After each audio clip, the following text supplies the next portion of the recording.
Okay. Is that still a problem? She says she still can't hear anything. Councilor Yankoff. I'll turn the speakers up.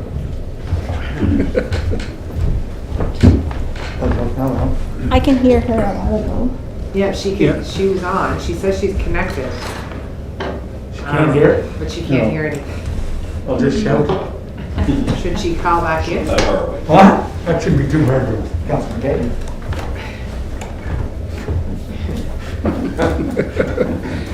Two When tin you come cans, back, look for, He's think of talking it, about come her back. stuff, two isn't tin he? cans and a piece of He's string. hilarious. She calling back in? I asked her to hang up and call back in. Okay. Well, in the meantime, I'll call the meeting to order, our meeting of February the 1st, 2021. Thank you very much, folks, for taking the time to come in and participate. First of all, I'd like to ask, is there any declarations of conflict of interest from anyone for anything? Shallon? I have a few conflicts today. Number 1 and 2, the water lots, Okay. and number 6, Prince Street. And number 6? Yeah. Thank you. Anyone else? Anyone else at all? Okay. All right, moving on, I have an agenda here for tonight's meeting. Could I have a mover of the agenda, the approval of the agenda? Moved by Reg, second by Bobby, that the agenda be approved as presented. Any discussion, any additions, any deletions? All those in favor? Aye. All those opposed? Motion carried unanimously. Also, there's minutes of our meeting of January the 4th of the Planning Board. Do I have a mover of the minutes? Moved by Reg, second by Chris. Further discussion on the minutes? Having none, the question is, all those in favor? Aye. All those opposed? Motion carried unanimously. Moving on to business arising from the minutes, reports. The first one is 5 Great George Street. Shallon, that's your cue.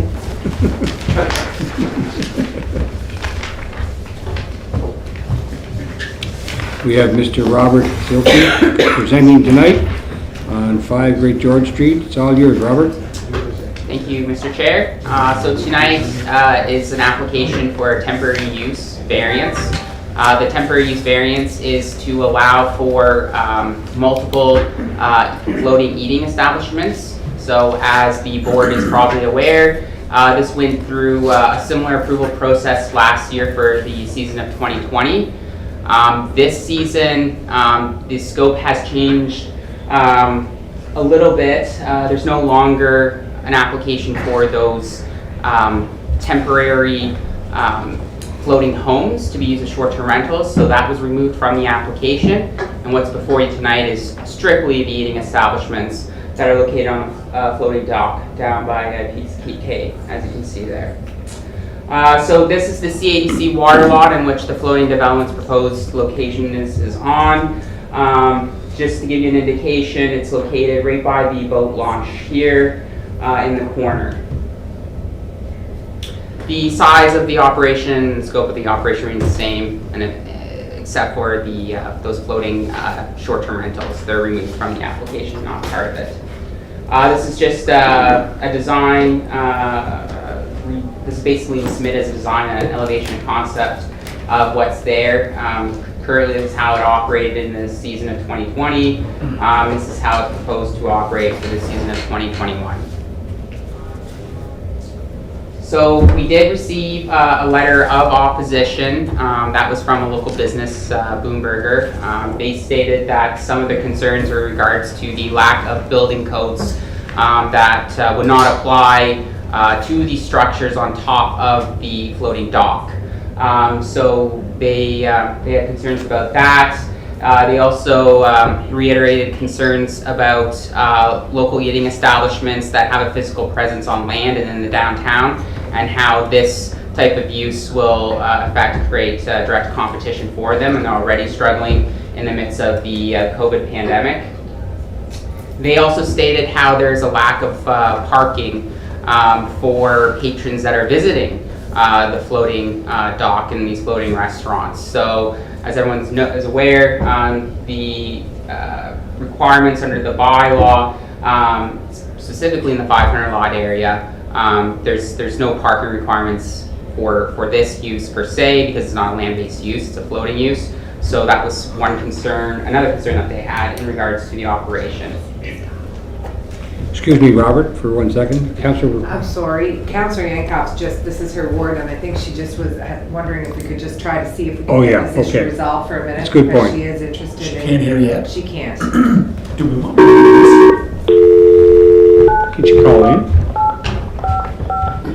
You want to move this down a little more? I think it's a connection thing rather than, Welcome to Belcom. Thank you. You will now be placed into the conference. You want to move closer, Robert? Hello? Are you there, Amanda?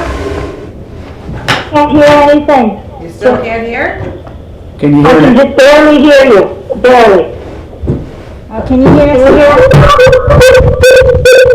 Turn, mute what you have on there. The conference has ended. You will now be disconnected. It's time to go.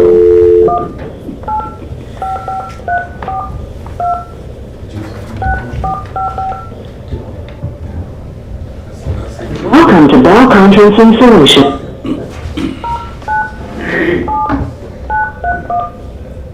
Thank you. The moderator, enter your pins. You are the first participant to join the conference. Please stand by. Retry. thank you, Ellen. Is she on now? I think she's trying to call. I just told her to re-log in, or re-call in. Technology is fine.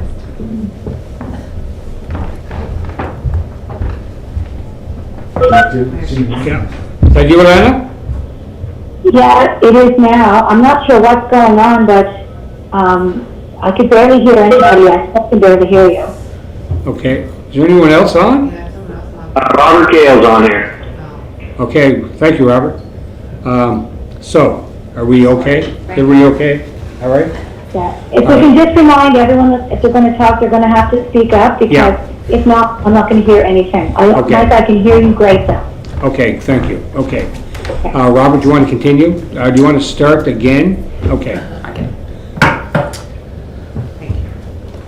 So just restarting the application, my presentation just quickly. The application, first one on the agenda tonight is at 5 Great George Street, and it's a temporary use variance in order to allow for the floating restaurants down by Peaks Cay to continue and operate for the season 2021. They went through a similar approval process last summer to operate in the season of 2020. There's the only change that has been made from last year's application and this year's application is that the houseboats to be used for short-term rentals have been removed for the application for this year. So this is not part of the application. This application is solely concerned with the floating eating establishments on the dock on CADC lands. So picking up from there, as I was stating previously, there's some renderings of what the dock looked like in 2020 and how it's going to look like in 2021. Again, no expansion to the eating establishments themselves. It's basically the same application. And as I was stating, there was one letter of opposition that was received. I received that and read it on Friday. Unfortunately, didn't make it into the report since the reports were finished prior to then. However, a summation of the applicant's opposition was regards to safety concerns regarding a lack of compliance with the building code, considering that they're structures that are not affixated to land, so they're not subject to the building code regulations. There's also concerns about lack of parking requirements. So patrons will still visit this site, but there is no required provision of on-site parking. And then last but not least, they explained how in today's COVID world, additional competition can potentially hurt or negatively affect existing businesses in the 500 lot area that actually have properties on land. So that was just kind of a summation of some of their concerns in regards to the proposed floating restaurant uses. So basically, staff's position is that if planning board wants to recommend this to be approved to city council, that it would be done so under the following conditions that are listed in your reports. So just some of these conditions is that the structures, even though the federal government has provided comment, but that all federal acts, regulations, standards concerning the location and uses are adhered to. Same with any provincial regulations and requirements that they have for electrical hookups, as well as eating establishments for licenses from the Department of Health. They've also, another request is that an engineer signs off on the stress loads of the docks and can certify that the weight of the structures and the proposed occupant load is stable enough so that the docks can withstand that and hold that occupant load. And then confirmation from the fire department that their minimum requirements regards to standpipe connections and access to water in the event of a fire emergency is provided on or near the site to be accessed, as well as confirmation from both the city water and utilities department that they hook up to both water and sanitary sewer connections, and also ensure that the applicant / owner provides third-party liability coverage for the city in the event that something happens to the structures or the floating structure itself. And I can take any questions, and I believe the applicant, Robert Gale, is online to take any questions as well. Thank you. Okay. Thank you, Robert. I will go first to members of the board. Anyone have questions of Robert? Fine? Okay. No. Oh, okay. Councillor I have a Yankoff? question. Yes. Thank you. I'm just confused. We got something just late in the day about forwarding something to the city solicitors. So is that something different besides this? Because we only got it about a half an hour ago. Yeah. Robert? Yeah, I can answer that through the chair to Councillor Yankoff. I believe the document you're referring to is the proposed water lot regulations that staff is proposing and that Alex will be speaking to later in the meeting. So that's the last item on the agenda. And so, in effect, yes, these applications are impacted by those regulations, but those regulations and proposed amendments stand separate and apart from the two temporary use variances that are before you tonight, both on 5 Great George Street and 1 Weymouth Street. Thank you. And Chair, could I just have one follow-up question? Sure. Go ahead. Thank you. So last year when we agreed to temporary use, it included the small little cottages on the water. I'm just wondering what happened to those for this year? If it's supposed to be the same as last year, just wondering what happened to those. Through the chair to Councillor Yankoff, basically, well, I would probably relay that question to Robert Gale since he's the applicant, and he made the application both last year for 2020 and this year for 2021. But staff received an application, and it was strictly for the floating restaurants on the dock. So that is the scope of the application tonight. But Robert is online, and he could probably answer that question better than I. Thank you. Okay, and do you want to delay that one till I finish the round of the board here, and then we can Sure. get that one? Okay, thank you. Any other members of the board Mr. Chair. question? Mayor Brown? Chair, so we did receive a letter May 28th from Downtown Charlottetown Inc. Mm-hmm. And in that letter, I think the department received it too. It talks about the Peaks Key Marina and follow-up letter in regards to the same dated May 26, 2020 during that meeting. We heard there would be no change to the current 2019 installation development at Peaks Marina. This pause would allow the city time to develop bylaws. And as Robert said, those bylaws are at the end of this report. Why don't we deal with the bylaws first before we deal with this? Could I ask that? That's what we promised them last year. We would come up with I don't know if you were here, Yeah. Mr. No, I Mr. wasn't. Chair, but the focus was to develop a bylaw, have public consultation, get input from the neighborhood in and around the waterfront, Peaks Key, 5 Great George Street, Weymouth Street, and then bring that back and formalize a bylaw. So could we not do that? Like, I think we're putting the horse before the cart. Why don't we put the cart, horse, and then I imagine it's timing, your worship, but I will defer to... Mr. Chair, the Manager. issue is that, it's up to you folks, I mean, always, but, you can deal with that. These are permanent amendments to the bylaw. Yes. Permanent amendments take 3 months if they don't get delayed. The issue this evening for the applicant, Mr. Gale, is his concern was, if for whatever reason, the amendments to the bylaw get delayed, he's got tenants that he needs to, so, that's the reason he's just asking for the temporary use approval. You're gonna see that the terms and conditions on here are very similar to the permanent amendments. Right. So it's just a matter of whenever you wanna deal with the meeting, but the two of them are very much in sync. Okay. What's here is you're gonna see for the permanent amendments. Okay, so is it fair to predict that we could have a bylaw in place by July or August on the Yes. waterfront issue? Right. We are, we will. Right, well, again, that's, we ask you folks, we said it to the council.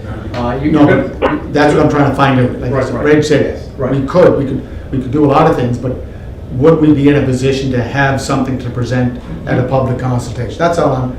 I think the answer is, this is the last time it'll be a temporary setup. Right. The bylaw will govern after this summer. Yes. Summer 21 is guided by this, or regulated by this. From thereafter, it'll be our formal bylaw. Okay, so How's that? Yeah. that's on public. That's a record. deal?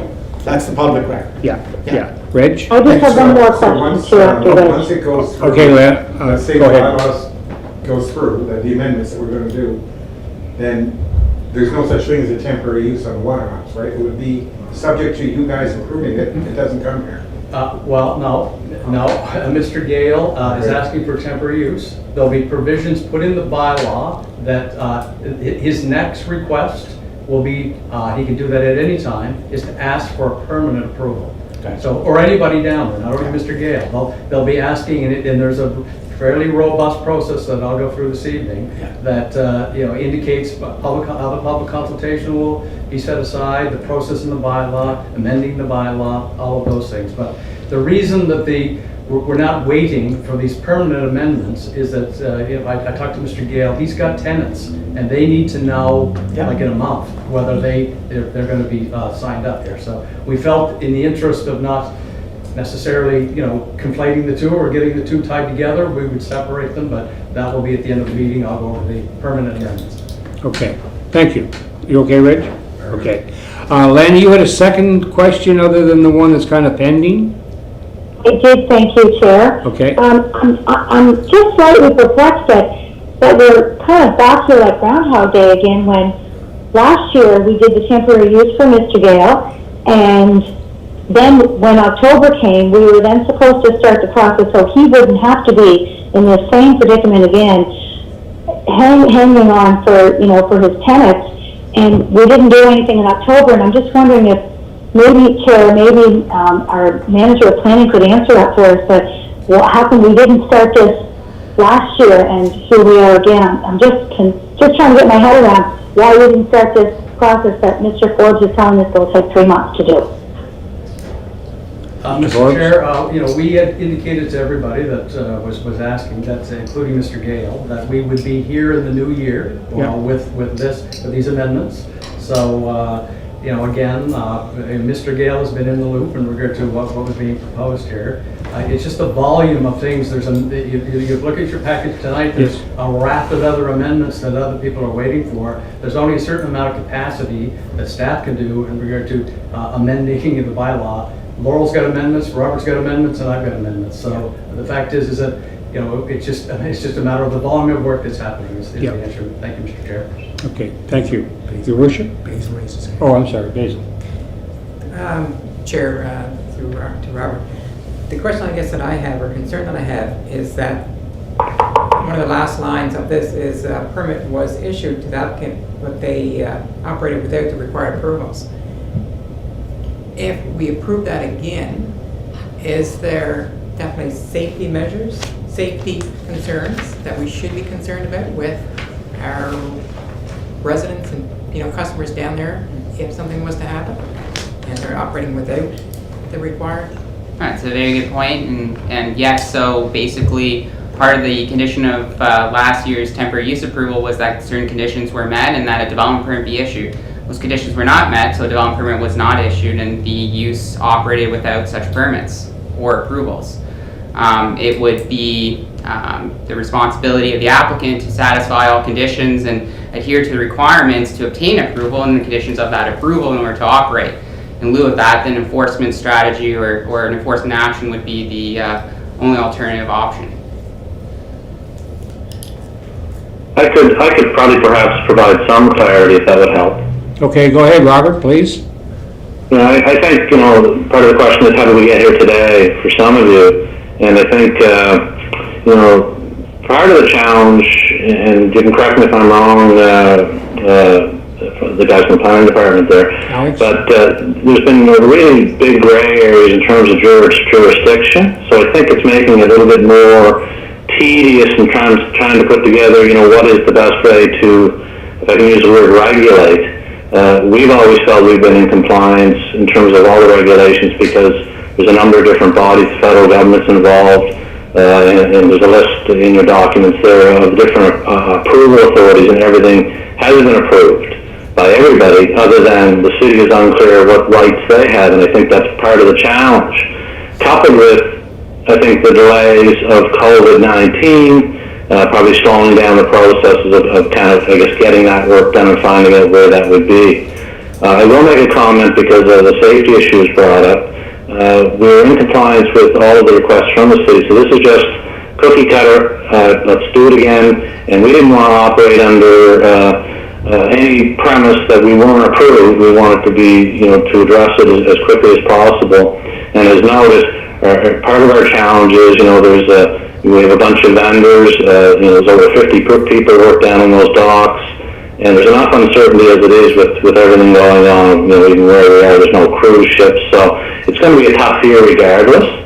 And so I think, you know, that if I could, maybe I hope I summed that up, but I think really the challenge of trying to figure out what the rules will apply down there, and then obviously, you know, the delays caused by COVID-19. And one other comment would be the letter of, I guess, against this is, you know, pretty transparent. You know, you can look at the letter. It's a competitive complaint. It was the same thing last year, feeling that there shouldn't be somebody else down there selling food, which I dismiss myself as being a little bit on the ridiculous side. If there was some teeth to it, then fine, there's something to discuss. But when you're complaining because somebody else has a business, I think that's a real stretch. Other than that, there was a number, and I don't want to go back to last year, but there was a number of letters of support from people in that area. And we're doing our best. I guess we're just trying to deal with the situation. That was the reason for us to go through this process, because we had to pay the fees and everything in order even to put the applications in. But it's to know, you know, full well that we're going to be able to operate this summer. We can let all the tenants know that you're good to go, and the city is working on the final documents. So that's my comments. I'm certainly, you know, very transparent. If you have any questions, so feel free to ask. Thanks, Robert. Now, Basil, does that satisfy your question about the outstanding approvals? Yes and no, I guess. I guess I still have a concern, you know, with, I mean, one, the engineer loads on the docks, the fire department's requirements, you know, again, just thinking of the safety of our Yeah. residents and customers. Do you have any input to that, Mr. Forbes? Yeah, again, just to, and hopefully, you know, I'll clarify when I do my report at the end of the meetings or the history Yes. on it. Last year was the first year that we started to regulate down there. There were a number of terms and conditions. A lot of them were adhered to, some of them weren't. Some of the, but the point is that the applicant had to deal with them very quickly. So, you know, they complied. The fire department, I think, are fine. So those requirements are in there. One of the outstanding issues has to do with the engineering report on the docks. I think we can get that, or it's my understanding that can be provided. So if we give the temporary use approvals this evening, we've got some time before they open. They got a couple of months to get us what they need. So I think we can bring things into compliance.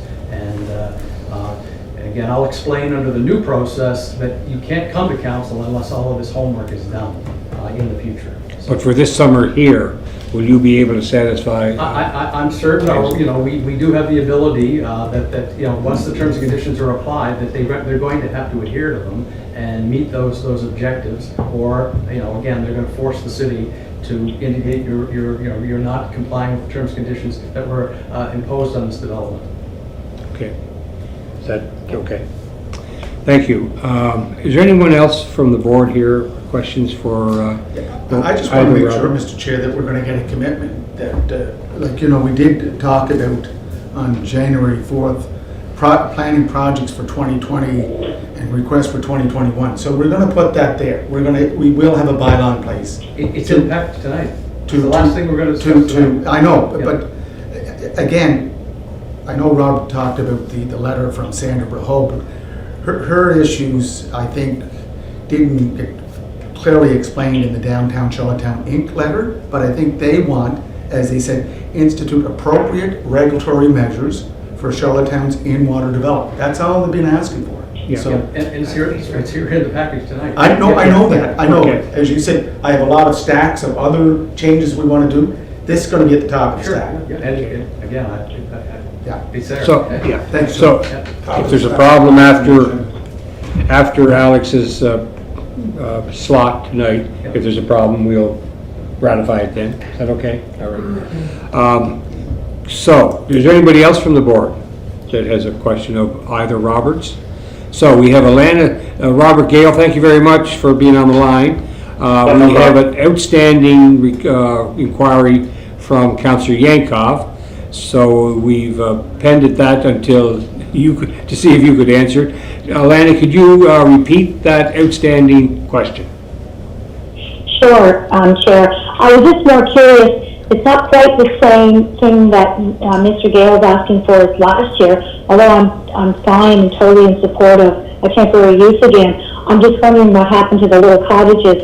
Perhaps it's just logistics. They just decided not to go with it. Just more of a curiosity than anything. If I could ask that question. Thank you. Okay. Mr. Gale? Sure. So last year we had 3 applications put in for temporary variances. One of them was to move the cottages out around the corner by I guess a little closer over to Lost from the Wharf.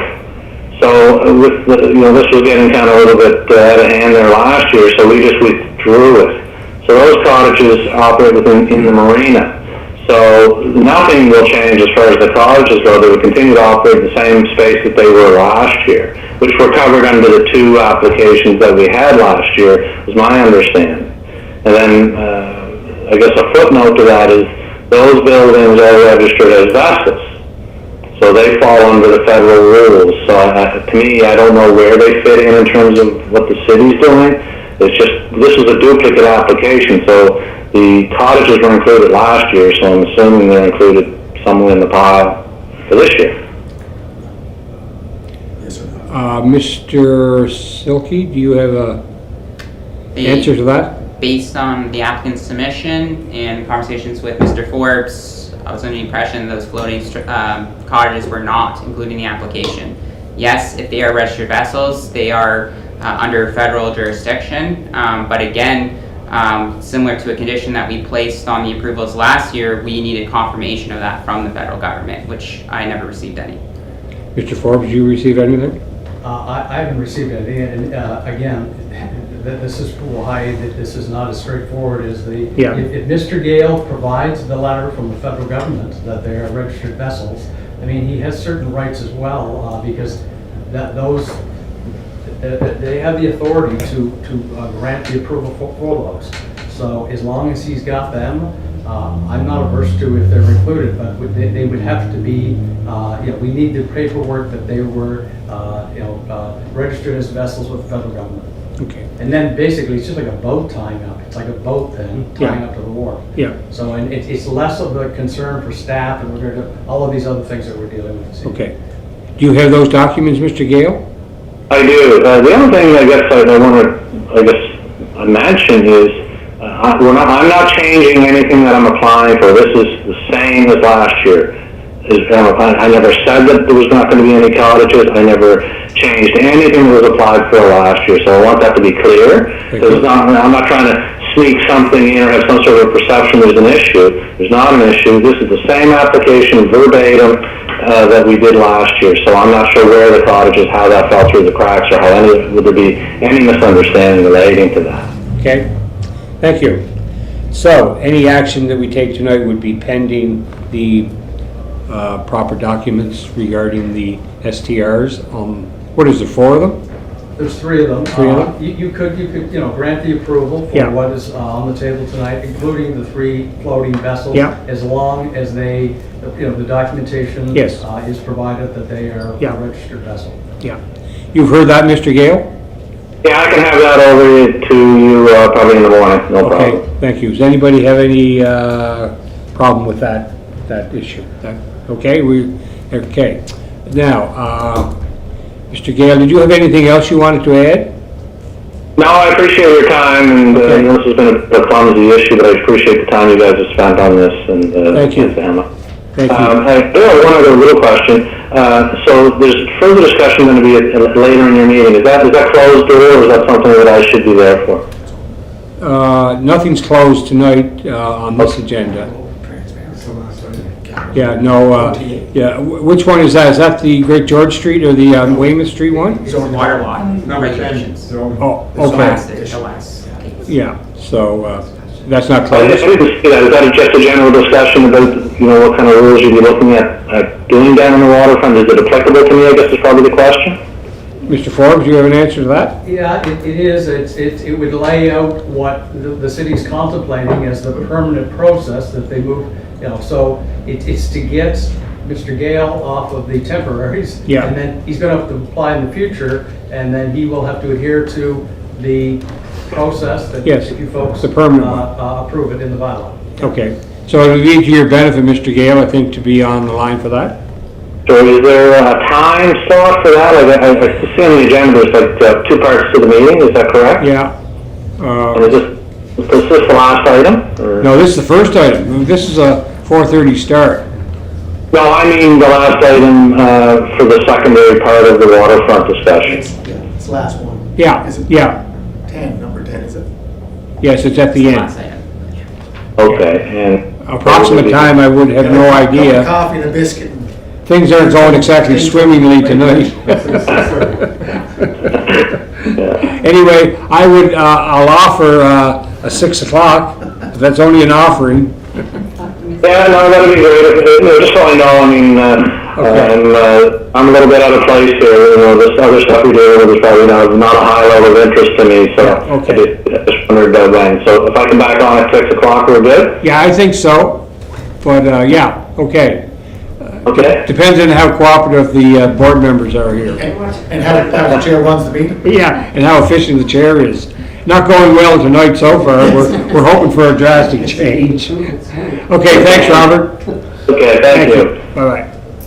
Okay, we usually at this time, Rich, you have a question. I was going to put a motion on the floor. I think we're usually ask for any general public out there that want to have a comment. This I don't imagine, but Robert, is there somebody that might wish to speak? I'm not sure. Peter Toombs is out there. Peter Toombs. I think he's in there. okay. Would he have an interest in this?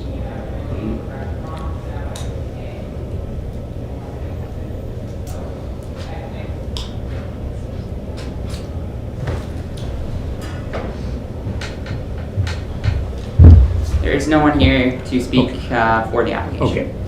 Thank you, Robert. Thank you. So, we're looking for a motion moved by Reg. Is that true? To recommend to council to approve, subject to the conditions they've outlined here. Yes. Plus the conditions now outlined for the vessels. Right, for the STRs, the cottages, as referred to, the 3.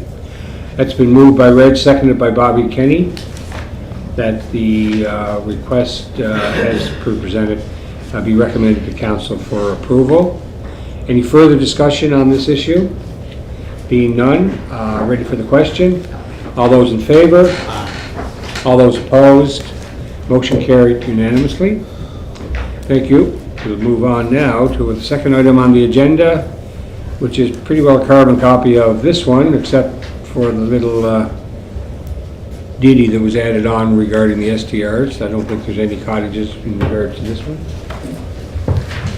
Purely restaurant and beverage. Yeah, happily put, Mr. Chair. So another temporary use variance for another floating eating establishment. This is, I believe, down by the Harbor Authority's lands, so the Cork and Cass. Again, similar conditions and analysis in regards to the proposed use and its impact and it being a floating use on the water. Staff would also recommend the same conditions as was in the approval for the last item. So without further ado, I'll take any questions. Sure. And hopefully if Robert's still on the line there, he can answer because he's also the applicant for this one as well. Thank you. Any questions of the board? Members of the board? Rosemary? Robert, I just wanted to clarify where it is. So is this down where the little marina is? Like, it's not directly at the bottom of Weymouth, but it's... That's correct. So you can see here on the ortho photo, that red roof is basically the proposed restaurant, or the restaurant that we're discussing tonight. So there's a plank that comes down off the public pathway here, and it goes onto the main dock, and then it's the one in the corner there. Yes, that's where I thought it was. Yeah, and there you can see it from the actual boardwalk, looking down the plank. It's been there for a number of years. It actually predates the floating restaurants down by Pete's Cay. Yes. It was the Chowder House, remember that, Rosemary? Yeah, I've never been there. Okay, any other questions? Just Chowder. No? Okay, is the developer here, or that was covered off by Robert already? I believe so, yes. Yeah. Any members of the general public here? Is anybody out there? Well, I'm here, Robert's here. Okay, thank you.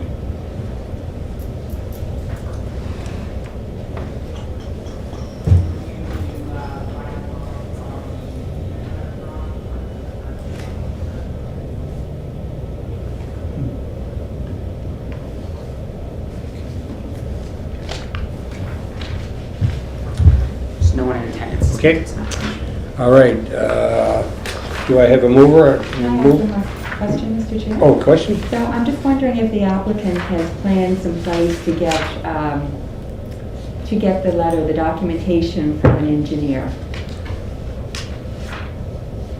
Are you there, Robert? Yeah, I could speak to that. So what we did last year was we got a letter from Easy Dock Corporate, the manufacturer, for the live loads, what the loads for the docks are. Kind of waters down to a per square foot kind of a number, but they provided a letter for us to give to the city. Okay, Easy Dock Engineering. okay. Thank you. Anyone else? Okay, so do I have a mover? Moved by Basil, seconded by Reg, that the permission requested for 1 Weymouth Street be recommended to council for approval. Any further questions on the issue? Ready for the question? All those in favor? All those opposed? Judy, are you okay? Motion carried unanimously. Thank you very much. Moving on to number 3, 1 Owen Terrace.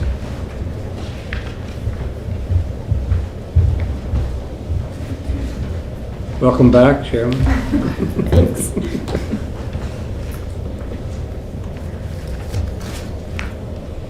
Hi, Emily. How are you doing tonight? Good, how's everyone? Great, great. Good. All right, so first up is 1 Owen Terrace. Right. Okay. So, there's 2 major variance requests before us tonight for 1 Owen Terrace. One's for a reduced side yard setback, a reduction from the requirement of 1.83 meters to 0.91 meters, and then a reduction in the front yard setback requirement from 6 meters to 5.1 meters. So just to let you folks know too, that after the public notification was circulated about those two major variance requests, we received additional material from the applicant,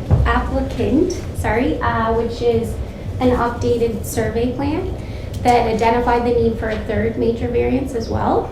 And that is to permit the separation distance between the existing detached garage and the addition.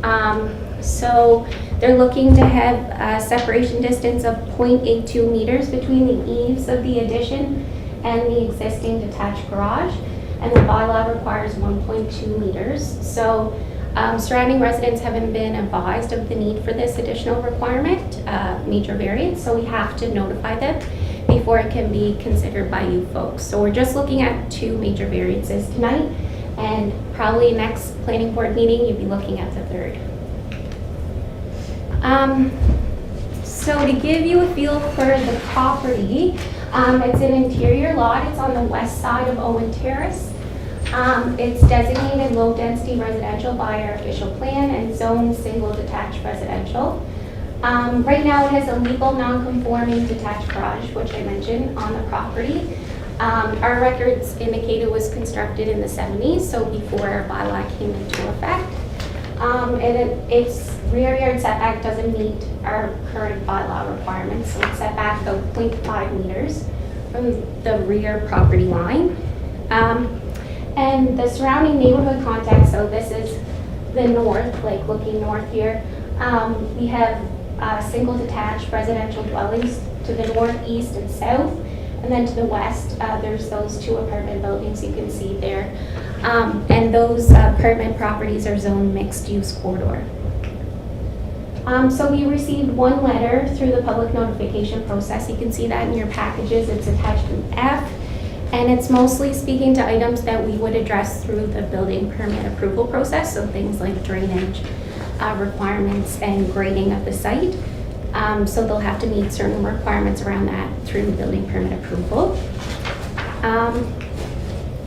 So this just kind of summarized the conformity with the bylaw requirements. So highlighting those three items, the separation distance between the proposed addition and the detached garage, the front yard setback and the side yard setback, which we're speaking to tonight.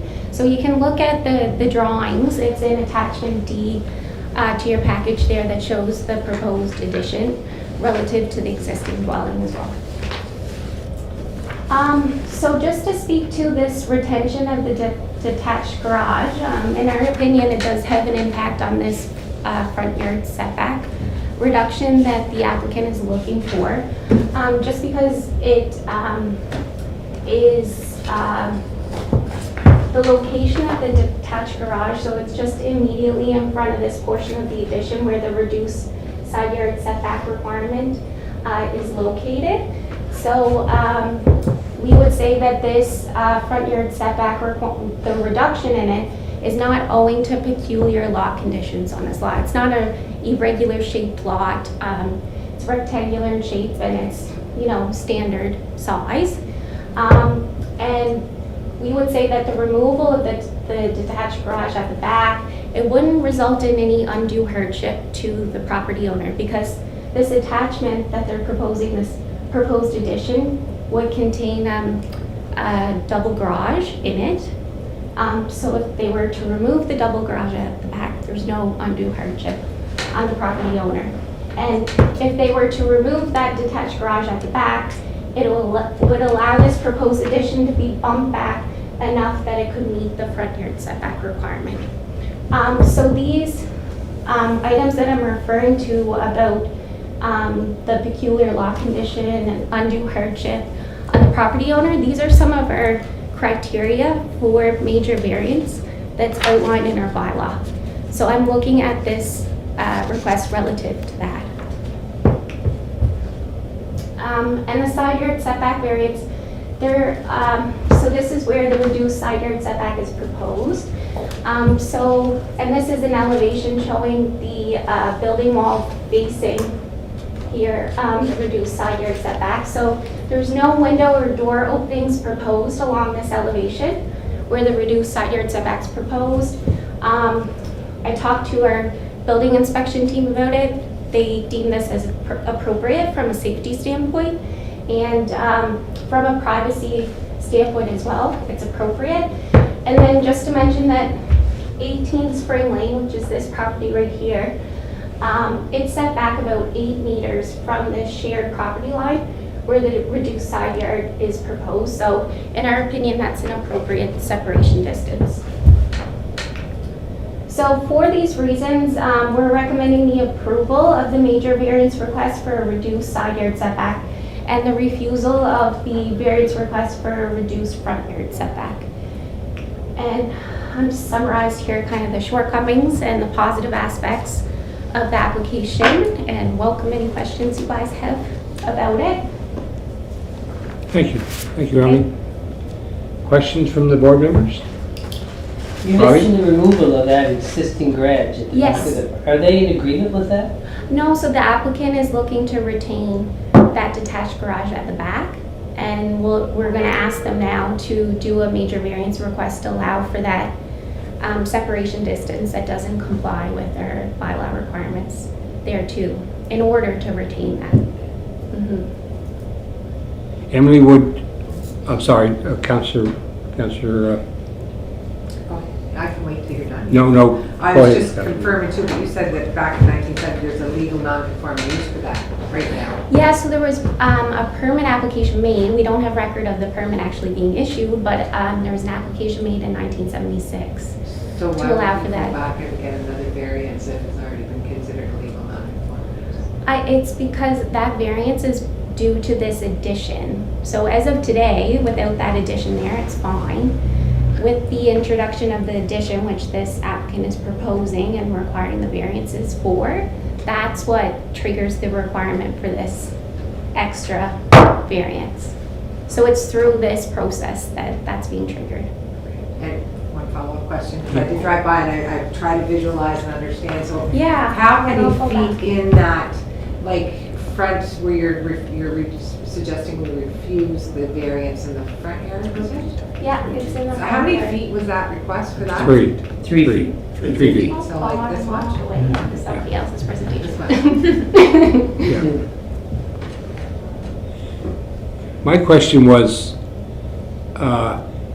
the gap between the garage that's there now and the back of the new one going up, how much is he short? The gap is supposed to be a certain width. So you mean with the proposed addition in Yes, there? the proposed. The gap between the eaves of this addition Yeah, and the detached garage would be 0.82 meters, so that's 2.7 feet. okay. So if he cut that off the back of the new addition, would he qualify, Emily? The eaves of it? Yeah, like he just shortened the Yeah, new according addition. to the survey, the footprint of that Yeah. building meets the bylaw requirement, so it's 4 meters.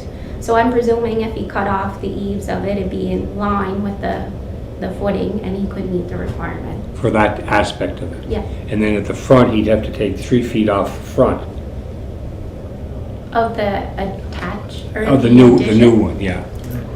The new In garage. order to meet the front setback. yard setback Yeah, requirement, yeah. yeah, So a little bit at the back and 3 feet at the front. exactly, yeah. And, okay, thank you. Bobby? I was just going to say, I was at Rosemary? 52, Yeah. and I had a look at I stood down on Spring Lane and tried to envision 3 feet Mhm. on the front of the house, and it certainly didn't look very much of an impact. You could hardly even notice the difference, I think. Mhm. Yeah. I guess it's just the relationship with the detached garage that I'm pointing out more so than, if that detached garage didn't exist, I think it would be a different concept we're looking at today. Rosemary? Emily, did you say that there's another variance coming, a request for another variance? Yes, That yeah. requires public consultation? That would require notification to owners within 100 meters of that property. So I'm wondering if we should just defer all of this until we have package. notification Sure. sent to the neighbors and we look at it all together. Yeah. It seems kind of piecemeal to do it Yeah. this But, way. but that's the request on the rear of the new addition, right? To That's what the variance that's on its way into us. the Yeah, so paperwork. that's, Yeah, looking at that specific Yeah. portion of it, yeah, okay. All right, do I have a motion, if you wanted, if the board wants to do that, Reg? I was just gonna second it. Oh, I see. So Reg ran it up. So let's say Rosemary moves Bruce it second. and Reg seconds it. Third. And Julie's in favor. Things are starting to come together here after a rough Reg's trying to start. get in before We're it's starting to get our act together, I I think think. he has to go bowling. I'm in favor of that too. Vote against it. Okay, thanks, Lana. Okay, there's a motion on the floor to defer this to the next meeting. Any discussion on that particular point? Having none, all those in favor? All those opposed? Unanimous? Thank you, Emily. great. Next one up is yours also, I believe, It's me too, Tannery Court. 32 Tannery Court. Just before we start, Mr. Yes, please. Chair, I've just Google mapped 32 Tanner. It's off Trailview, right? It's that new That's Yes, it right, is, subdivision yeah. yeah, it's that's a going new in subdivision. between Evergreen and Yeah. Trailview. That's The right. footings yeah. are in, I think. I just wanted to Footing- do I think I was looking at the right lot out there. Is that- Pardon me? I The didn't- footings for the building, is the that home raised are in the ground. or- Yes, the adjacent property is actually fully constructed at the bottom of the cul-de-sac. Yeah. But the footings are not in the ground for this dwelling. For this one? It's under building permit review right now, so we haven't Okay. gotten that far yet. Okay, so this Yeah. was the empty lot then? that I was- That's right. Next to door to the- the one that had the You're footing. doing your There you investigations go. too, Mr. Chair. Yes, oh yes. A lot of cars, Oh, a lot yeah. of cars up the road there looking at these Yeah. sites. I got lost actually going out. Well, it's good to hear. Everyone's doing their homework. That's Alex great. has to take the bus. Yeah. Okay, Okay, let's get into this. So Okay. it's a major variance request to allow for a massage therapy business to operate as a home occupation at 32 Tannery Court. So just to give you a background on why this is being brought before you folks, massage therapy is not listed as a permitted home occupation use under section 5.9 of our zoning bylaw, and section 5.9 is an attachment in your package there if you want to have a look. So regulation 5.9.3 does, however, allow for consideration of appointment-based home occupation uses by way of the major variance process.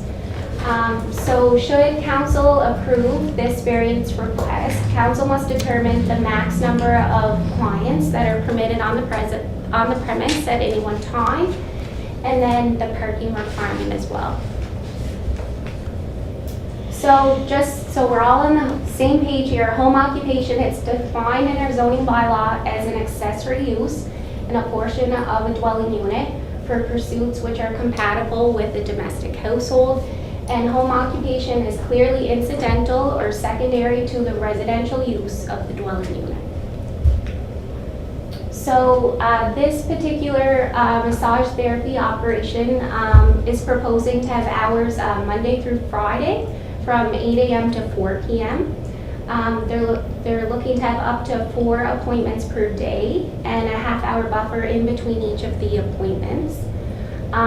There would be 1 employee, and that's the owner of the proposed dwelling, who is here tonight to speak to any matters you want to discuss. And they're looking to locate these operations in a 191 square foot office space. You can see this on the ground floor, just behind the double garage of their proposed dwelling. And they're proposing to serve this home occupation with the on-site parking, so they have a double garage and a double driveway proposed. So, as we talked about already, it's at the bottom of this cul-de-sac in the new Tannery Court subdivision, which was approved in July 2019 by City of Charlottetown. So, as I mentioned, the dwelling itself is under building permit review right now by staff. It's designated this property low density residential and single detached residential, as well as all the surrounding properties. And most of these lots have either recently received building permit approval by our office, or they're undergoing building permit review right now for single detached dwellings. And on Lower Malpeque Road, just adjacent to it, you'd see single detached and semi-detached dwellings for the most part there. So we received 1 letter of support through the public feedback process and 3 letters of objection. So just to summarize the concerns in the letters of objection, there was a concern that current and prospective property owners about their ability to comment on this variance since it's currently being built out, the subdivision. There was concerns about the traffic impact of the subdivision, about the monitoring and enforcement of business operations if they were approved. There was concerns about the privacy impact particularly on those dwellings along Lower Malpeque Road that were adjacent. There was concerns about whether massage therapy is a regulated health service, and again, the applicant is here tonight, they can speak to that. There was concern about signage and advertisement of business operations, about home occupation and titles being passed on to a future property owner if ownership changed. And then there was concern about home occupation not supporting the original intent for this to be a residential subdivision, and just setting a precedent for home occupation uses in this neighborhood in general. So I can speak more to these if you wish after, just let me know. So our official plan supports home occupation uses in residential zones that are secondary to the primary residential use of the property and that don't create land use conflicts. It also regards the zoning bylaw as the mechanism to implement the terms and conditions of home occupation uses. In terms of our zoning bylaw, it permits, and that should be home occupation uses in single detached dwellings in the zone where this property is located. That section that's an attachment in your report there, sets out, gosh, sorry, I keep flicking this by accident. Bear with me, folks. I'm getting ahead of myself. Here we go. Section 5.9 sets out the requirements for permitted home occupation uses. And 5.9.1 states that, as I mentioned before, maximum number of clients must be determined by council. 5.9 also states that maximum number of parking spaces must be determined by council. And just want to draw your attention to the medical, health, and dental office, how the prohibited home occupation use part of the bylaw regards that. So medical, health, and dental offices are defined in our bylaws as an establishment used by qualified medical practitioners and staff for provision of medical, health, and dental care on an outpatient basis. They give a list of examples, not an exhaustive list, but a list of examples of these type of uses. Although it doesn't specifically say massage therapy, we consider this use to align with these medical, health, and dental office uses that are exemplified in this definition. And just to let you know as well, that the list of prohibited uses, including medical, health, and dental office home occupation uses, that took effect in August of 2019. It took effect after a city-initiated zoning bylaw amendment process where the medical, health, and dental office use was determined to be best suited for non-residential and mixed-use zones, so outside of the residential zone. So in terms of the proposed home occupation operations itself, in our opinion, it wouldn't detract from the low-density residential character of this neighborhood or the evolving character of this neighborhood. The appointment timing, number of employees per day, it represents a low-intensity use of the property. It would generate, in our opinion, a limited traffic impact, and there's sufficient parking on site to accommodate what's proposed. However, if approved, there's no mechanism in effect right now allowing for planning and heritage department staff to monitor or enforce adherence of business operations to the terms of conditions of anything approved. If there was an increase in the intensity of business operations, it would be beyond the present controls of City of Charlottetown and its staff. And an increase in the intensity of business operations could cause undue hardship on adjacent properties and the overall subdivision, given the location of the property at the bottom of the cul-de-sac in the subdivision.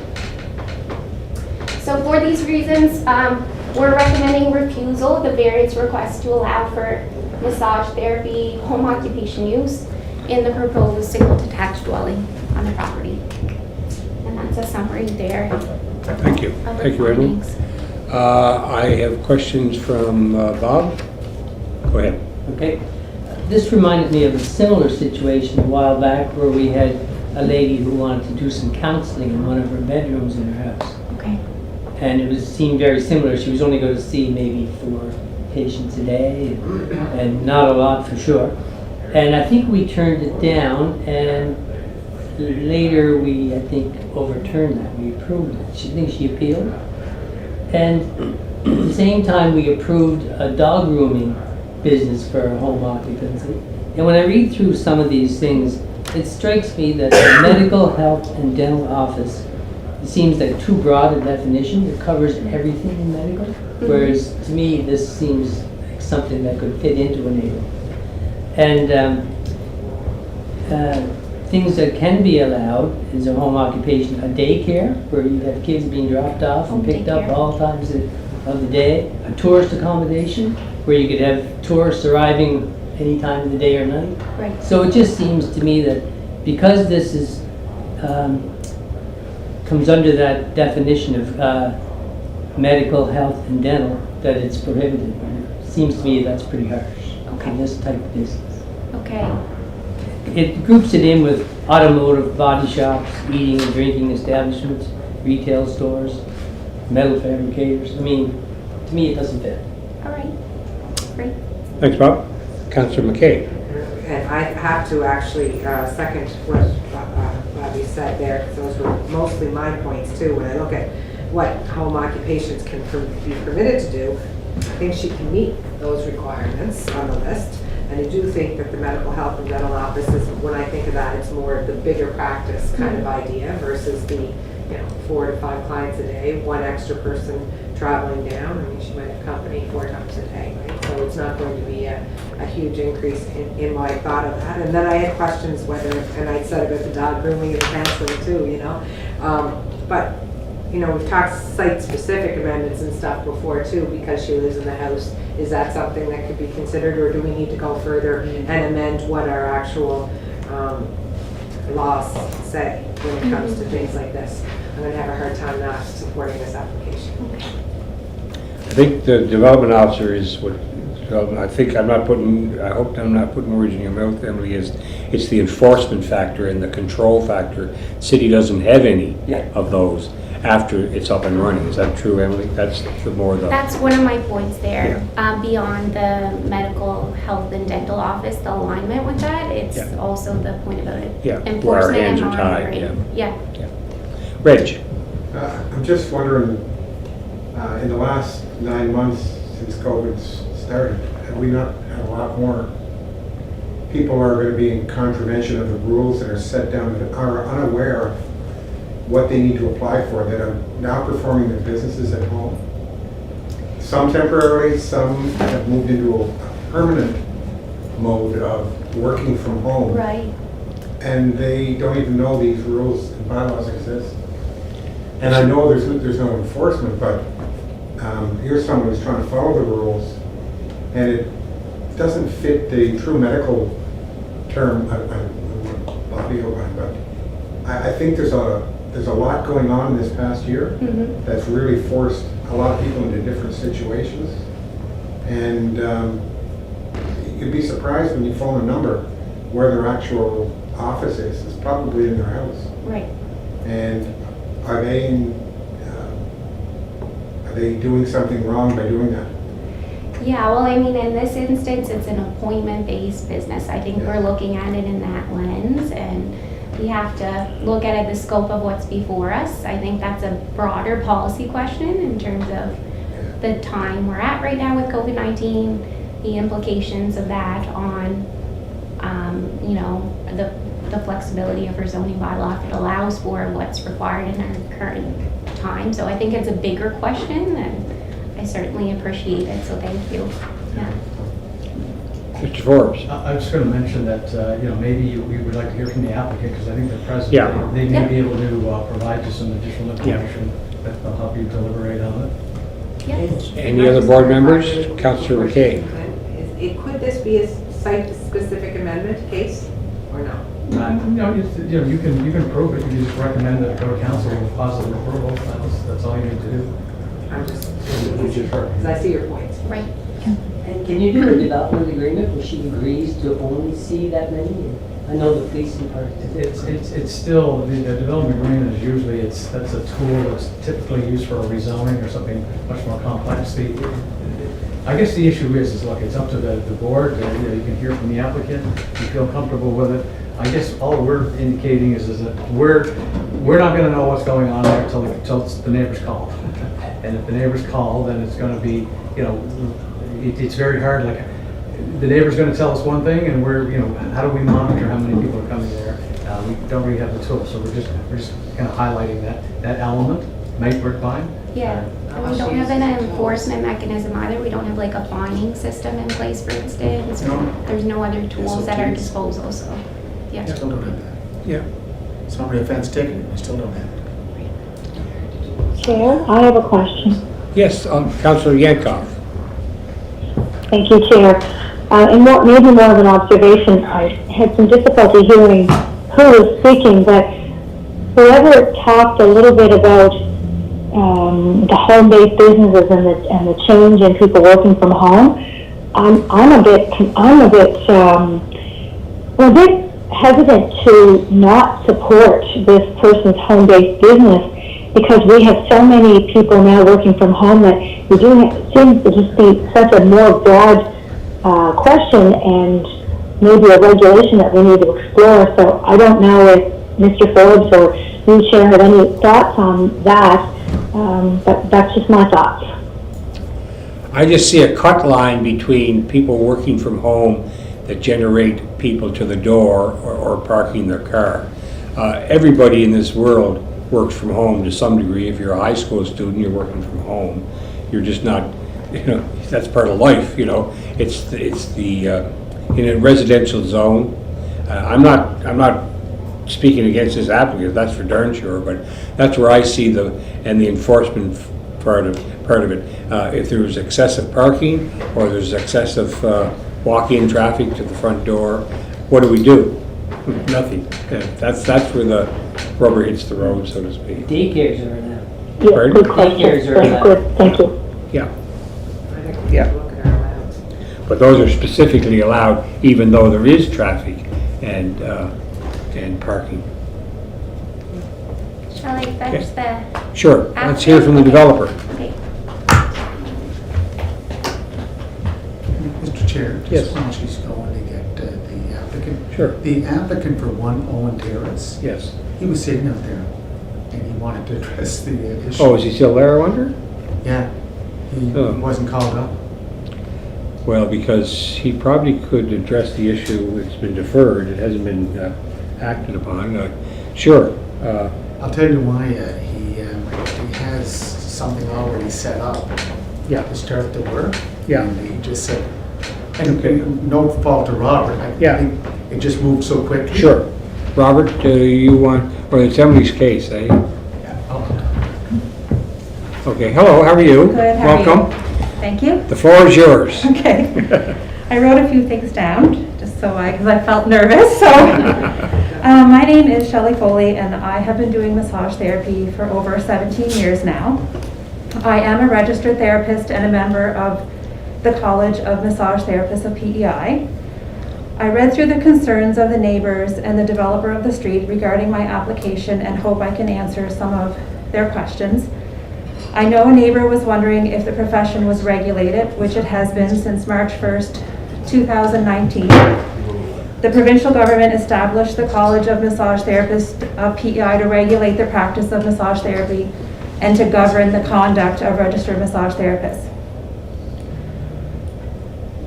Can everybody hear me? Yes. Okay. Just be loud so Councillor Yankoff can hear you. Okay. I work part-time, scheduling 3 clients a day and add a 4th on occasion. Clients are booked on an hourly basis, and I leave at least a half an hour in between clients to change the sheets on my table, do all the necessary sanitizing, and return texts or phone calls. The driveway will have 4 parking spots, but I will only need 1 for the clients since there won't be an overlap. My vehicle will be in the garage. I will not be putting up advertising or signage. I know that was also a concern. I don't even have signage where I currently work. I typically start my day at 8 a.m. and finish early to mid-afternoon as I go home for my kids after school. A typical day is an 8 a.m., a 9:30, and 11 a.m. client. I have lunch and then do paperwork, any phone calls, and work laundry. That allows me to be available for the bus at 2:50. 1 day a week, I schedule later in the day and work until 4 p.m. Another concern was traffic. Having 3 clients a day with a 4th on occasion will be very minimal traffic. I have a client base of respectful clients who will park in the driveway when they arrive and go directly to and enter the side door. They will have their hour appointment and then leave. There won't be any lingering on the property outside. Privacy of my neighbors will be respected, as I value that too. Some were also concerned about whether I would do what I said I was going to do in my application and who monitors or polices that. Because there isn't anything in place to monitor or enforce what I am doing if I am approved, I know you are taking my word for it. There was a concern that the business would grow into evenings and weekends and more clients than I proposed. I will not be adding clients or working evenings and weekends. I use that time to be with my family.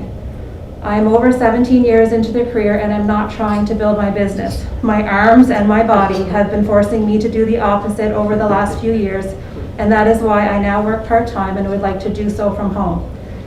It's hard work to do massage, and my goal is to continue as long as I can without burning myself out. A couple more things. In regards to the questions about COVID-19, as a business, I am required to have an operational plan, which I do, and I currently follow all the guidelines and policies that have been set out to massage therapists by the health department. That will not change. I not only care for the health of my clients and my family regarding COVID, but my community, which includes the neighbors. Thank you for letting me say a few things, and thank you for your hard work. When I called to inquire about working from home, I didn't realize that so much went into the process on your end. Emily has been more than helpful when answering my questions, and I really appreciated that. I hope you will consider recommending to council to approve my application. Thank you, Emily. Thank you, Shelley.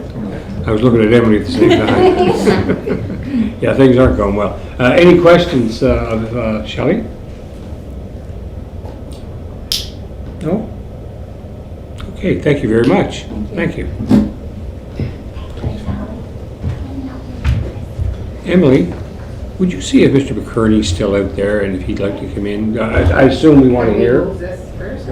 Yeah, Finish Pardon? this one off? Because I want to move that we go against staff. Okay, we can finish this one. I just wanted Emily to make sure he doesn't leave on us, I'm gonna- if he's there. Regarding 101 Terrace? Yes. Yes, okay. Yeah, no, I was just Okay. moving Okay. to not accept staff's recommendation to refuse this application. To reject it. So, To approve, yes, to approve the I would- application. I would put on the floor that we would approve her application. to Okay, allow moved by her- Councillor McCabe, second by Bob Kenny, that the application as put forward for 32 Tannery Court for home occupation be approved. Any further discussion on that point? All those in favor? All those In favor. opposed? In favor, Orlana, passed unanimously. Thank you. Now, Mayor Brown advised that Mr. McCurney wanted to speak Yes. to the board. He said that there may be no need for a major variance. No need for a major Because I think variance. we were looking at 2 variants and then another one to follow. Yeah, Sharon's, okay. Do you want to take 2 minutes, gang, to stretch your legs, or we're now at an hour and 20 minutes? Emily got hijacked. Yeah, exactly.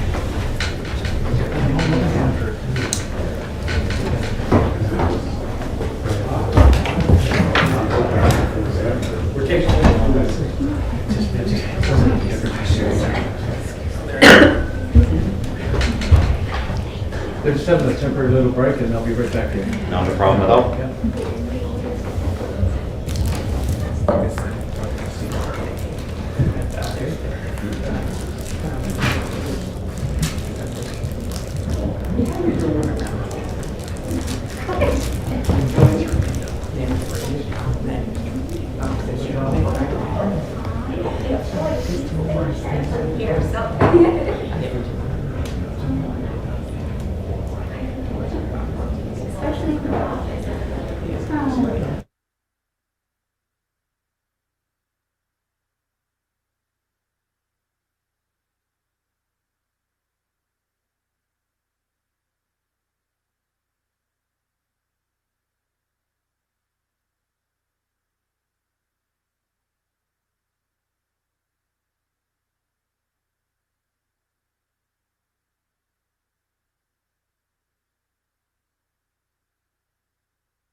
Okay, Alan, you want to say a few words to the board here?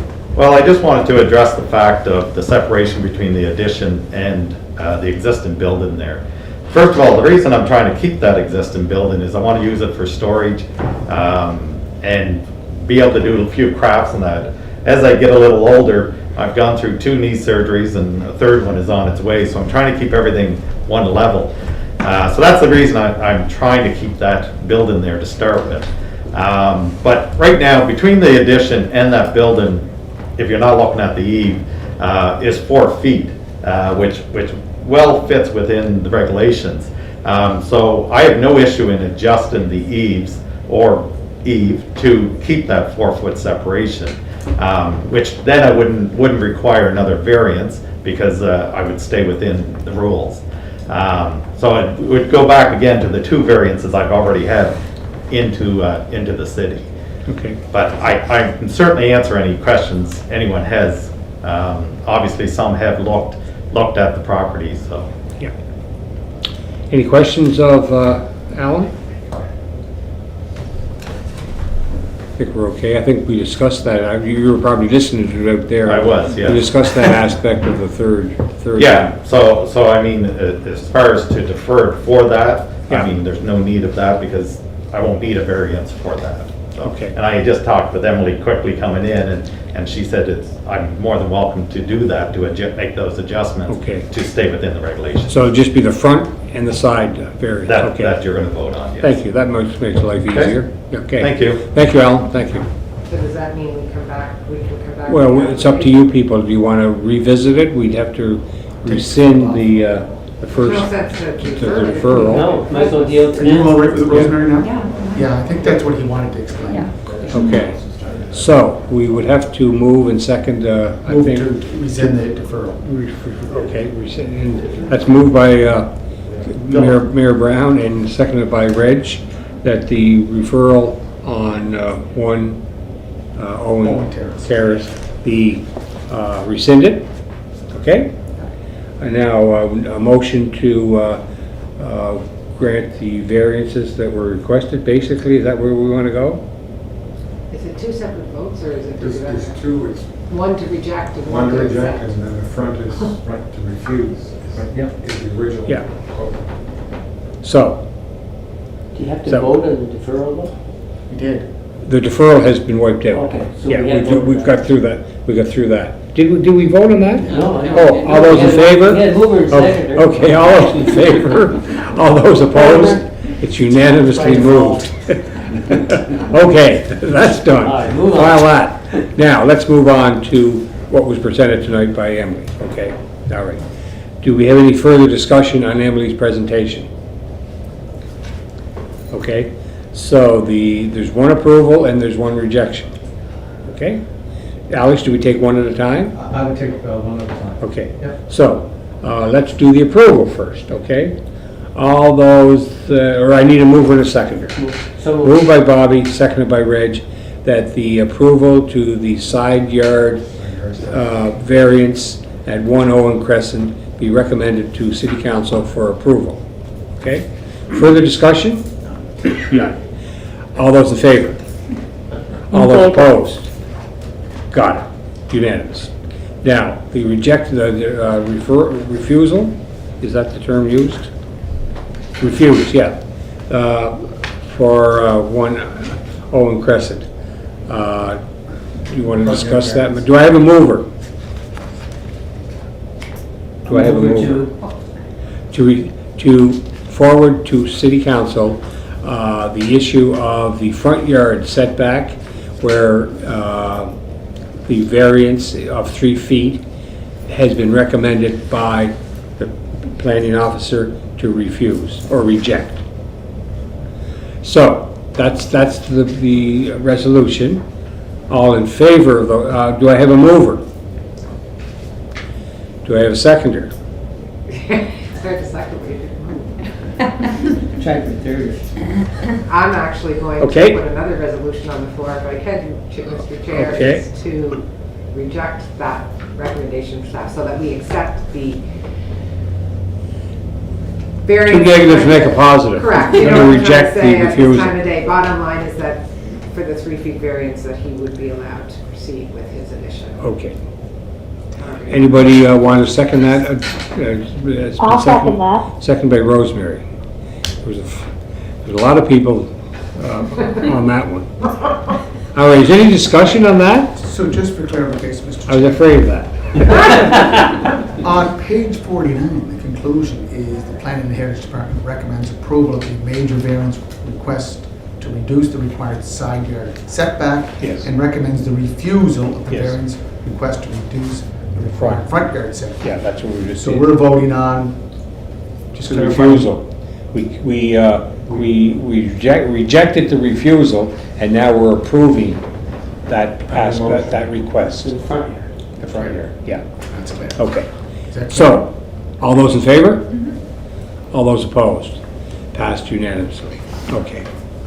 All right? 3 votes. All right, okay, here we go. So we've dealt with Shelley Foley. Moving on to Norwood Road.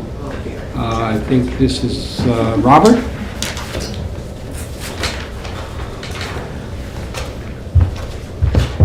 Is Robert Gale still on the line? Just about to break. I just got back. Okay, well, as long as you're there, hang tough, we're getting there, okay? No worries. Okay, thank you. Robert, it's all yours. Thank you, Mr. Chair. So the application before you tonight is both an OP designation and a rezoning of the subject property that has frontage on Norwood Road and Friar Drive. Currently, staff, when this went out to public consultation to elicit feedback, it was also here last month to proceed to public consultation, which the board did recommend on doing. One thing, a change of note that we are stating in the recommendation is that only a portion, and it's specifically this northern portion that's hatched out on the orthophoto, is the portion of land to be rezoned to the modular residential housing zone and mini home designation. That's because it's only the northern portion that actually has a concept plan. So therefore, the southern portion of the lands in which the developer did not have any concept for, nor any plans to develop at this time, would remain low density residential, so the R2S zone. So I just want to make it very clear that the redesignation of the zoning would only apply to the portion of the lot in which the developer has a concept plan for his modular home neighborhood. And So, Robert, is that 26 acres? That portion? Of the this portion here is approximately 26 acres thereabouts. For the Yeah, development? correct. Yeah. Correct. Thank you. So, as everyone can see, this revised concept was presented at the public meeting. So what happened was that the applicant, staff got in touch with the Department of Environment, and we confirmed that there is in fact a drainage easement, and that there was a water course corridor that runs along the northeastern portion of the property to the south. And so, as a requirement of the province, they had to implement a 15-meter buffer. That's a 15-meter buffer on each side of the water course. But effectively, the western portion of the water course, 15 meters from that, would impact the development. So the applicant/owner took that 15-meter buffer restriction and then imposed it onto his concept and then revamped it. So that is what resulted from a 59-lot subdivision to a 66 lots, because he decreased some of the lot size and then moved some of those lots around here. Now, we did get some comments on from the Department of Environment in regards to this lot up here, how that lot might have to be lost, because whenever they do any sort of grading or touch the land, it can't negatively impact or intrude on the 15-meter buffer. So that's one thing, though, that the applicant will have to get confirmation with, and his surveyor would have to get confirmation with the Department of Environment. And then, of course, we would have to ensure that was, in fact, approved onto the development permit if this whole application was approved in concept. What about the lot, the first one on the right side, that is, Yeah. keep going around the corner? This portion here, as long as the structure, he can remain outside of that 15-meter buffer, that should be fine. Now, the conservation officer did not tell me that this lot was in contention. He said that just the fact that the dwelling could remain outside of even this portion of the 15-meter buffer is fine. He didn't really have too much concern with that. It was mostly this one that, as you can see, the structure is actually abutting and almost right along that 15-meter buffer. What if it's not a mini home, it's a modular home? Yeah, Like, well, and that may change. Yeah, and that may change. And of course, if the rezoning was approved and the subdivision was approved, the lots that would be effectively within this buffer, so you're looking at definitely this lot for sure, and a portion of these lots here would have that restriction on, and so they would have to come in with a site plan that shows clearly that this water course won't be impacted, and then we would have to require confirmation of approval from the Department of Environment that that was in fact the case. So there are processes in place to ensure that he does not infringe on that water course buffer, and it's technically even an easement too. So there's no structures of any kind allowed on that easement. So this is the subject property in warmer weather. As you can see, it's majority of the land is agricultural, just field land, and that's looking at from the other side of Friar Drive. So the manufactured housing residential zone, I brought this slide up to the planning board last month just to discuss what the zone actually entails. So it allows for anything from stick-built single detached dwellings to modular to mini homes. However, the developer in this case is proposing mini homes and modular homes only, and that's just to fit in with their business model because they sell modular or manufactured dwellings. So they would be selling the lot on condition that you would purchase either a modular dwelling or a mini home from their company. So that is what will be basically the housing typology for this neighborhood. That's just a rendering of a proposed manufactured home. So is that. I think everyone has an idea. The applicant was at the public meeting and gave a pretty thorough presentation on what they were proposing in their business model, so I won't get too much into that. We did receive quite a bit of feedback from residents. There was specifically feedback on concerns with increased traffic, lack of sidewalks, and then ensuring that the roads would be developed to an urban standard. So basically, all of these concerns were brought up from the public. Now, technically, for any development when it goes through subdivision and they construct a street, before they provide that street or hand that street off to the city, we have to ensure that it meets our standard requirements. So it would go through that process of like provisional acceptance of roadways before it would become a fully public street, which would be maintained and serviced by the city. So those conditions are standard of any development regards through the subdivision process. As well as increase in traffic, we did talk to our resident traffic expert, Scott Adams, who's the manager of Public Works.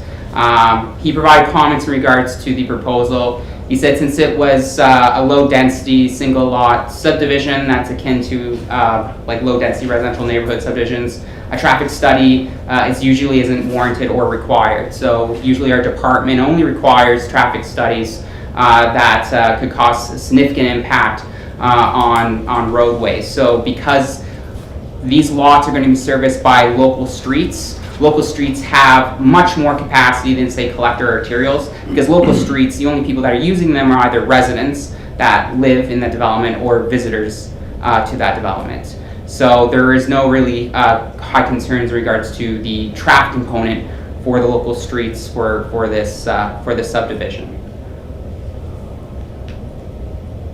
The drainage corridor, so the Wright Creek Watershed Group, they provided us with comments. It's the same map as the provincial department provided us. And so the developer, like we previously stated, once that information was relayed to the developer, they took that concept, had their surveyor redraw what their concept would roughly look like with that 15 meter buffer on each side. So you've seen that, so I presented that earlier in the presentation. In regards to the housing typologies, like I previously mentioned, they're going to be either mini homes or modular dwellings, just because that's how the developer set up their business model. So if you purchase a lot from them, you'll have to purchase one of their structures. In regards to how would property standards be maintained, the developer did state that there would be restrictive covenants that would be on titles that would basically require applicants, if they were to do like accessory buildings, that they mimic the same set of materials as the modular dwellings that they would have on the lot. And then there was some questions about when would construction begin, and I believe the developer had stated that pending, of course, approval of both the rezoning, official plan redesignation, as well as the subdivision, they hope to start spring 2021 and then complete that phase 2 around fall 2021. There was also questions again on why they didn't complete their built-out phases from years previous in the 70s and the 80s when originally this area was developed with stick-built homes along Scarlet Ave and Friar Drive, and they just caught up in other projects, and so that was placed on hold. And like the developer mentioned, they saw a new market or opportunity with the housing in city limits and offering another product that's different from your regular stick-built or apartment-based dwelling units. Finally, there was concerns raised to the soccer fields in the southern portion of the development. Residents did express a desire that the city take possession of those soccer fields or maintain or ensure that those soccer fields are maintained and stay as is. Now, one thing I would like to speak to this is that there are standard legislative requirements under the subdivision regulations put down by the province that the city at time of subdivision can take either 10% of land dedication for the entire development. So in case if it was 26 acres, it'd be 2.6 acres of land that we would be entitled to take. Or if they decide not to pursue taking land, they could ask and request for a cash in lieu. Now, the way that our subdivision process is set up is that when they go through subdivision, there's a recommendation that's put forward to the Parks and Recreation Committee, and so they're the ones that will ultimately make the recommendation to council whether they want to either accept the 10% land dedication or take the cash in lieu. Now, I was discussing this application in more detail with our manager of Parks, Frank Quinn, and the discussion with Frank was that at this time, this is an existing public park. I know it's an odd zone, it's R1L, not sure how that happened, but it's supposed to be OS. So we do physically own this portion here and this portion here of lands, which is about 2.5 acres or so. And so we do have equipment located that straddles the line on here. This portion here is actually a lot that is also owned by the city. I did some research and digging into the original subdivision for this area, and at the time, the community of Sherwood actually purchased this lot for $10,000 from the developer, and I believe that it was to act as some sort of connection over the bypass. I don't know if it was either overpass or an underground connection, but I guess that was the idea or the concept at the time. But again, not dedicated as public land. And I believe the soccer fields that the residents were expressing interest in resides in this portion here of the Hambleys property, where they would be looking at conducting their third phase of their development if this was phase 2. So this is the lands here. So Robert, just back there, please. So clarification, just south of what we own right now. Yeah, that's okay. That's about 2 acres. Yeah, a little over 2 acres. That's our land. That's our land, yes. Okay. We own that. Yeah. So where the soccer field is, right to the left, to the west, what acreage are you looking at there? I don't have a specific acreage for this portion. 3 acres? Could be a little more because this parcel here too would form as part of their next phase. So if they had approval for this and then this was fully built out and subdivided, their next corresponding phase would be to develop these lands here. So right now though, they have no plans to develop this, and so that's why this land wouldn't be included in the rezoning or the subdivision applications, only for this portion up here. But saying that, when I was talking to Frank, when they were looking at possibly taking the land dedication for this subdivision, they would be requesting that land dedication come from here to obtain some more land for the existing park space, which is currently owned by the city. And I think that's the request coming from the neighborhood. More green space? Yeah. Is it more soccer field or more green space? I believe it was more soccer field and green space. I think the desire, by what it sounded like from the interactions with the residents, was that they wanted to maintain that green space, which is used as informally as soccer fields. And is the developer amicable to that idea? Well, the developer would, again, it's a requirement where they have to provide 10% land dedication. So considering that this informal green space informal soccer fields, we'll call them, is still technically part of the parcel that's going to be subdivided and rezoned. So I believe that the Parks and Recreation Committee would be looking at taking additional land from land dedication, the 10% that they're legally entitled to, and then add it to this existing park space, this green space that the city owns now. So that is part of their plan going forward if this was approved. Rosemary? So just to clarify then, Robert, so 10% of 27 acres is 2.7 acres. Correct. Do you think that that soccer field is about 3 acres? What's about 3 acres is about this, so it's about between 2.5 and 3 acres. If they did another couple, like if they had to do another 2.7 acres, like it is possible that they could get a fair chunk of land there that could be incorporated so that the informal soccer fields could then be incorporated into the formal green space and city land, like park here. That would be great. Yeah. So, but that would have to come through a recommendation through the Parks and Rec Committee, and then it would have to go through that approval process. But all of that's done through subdivision. So a lot of these wants from the community would be accomplished through the subdivision process, which kind of stands separate and apart from the rezoning and redesignation process that we're looking at tonight. Yeah. So I'm just wanted to provide that clarification for board members is that if the concept was approved and they come in to do subdivision, that 10% land dedication and the approval of what land they would take and discussing with the developer would all go through the subdivision process. So do we make a recommendation as a planning committee? So your recommendation would just be based on the redesignation and the rezoning itself. The land dedication would be just involved with the subdivision process, and it's a separate process, and that's a separate approval that the developer would have to go through in consultation with the city.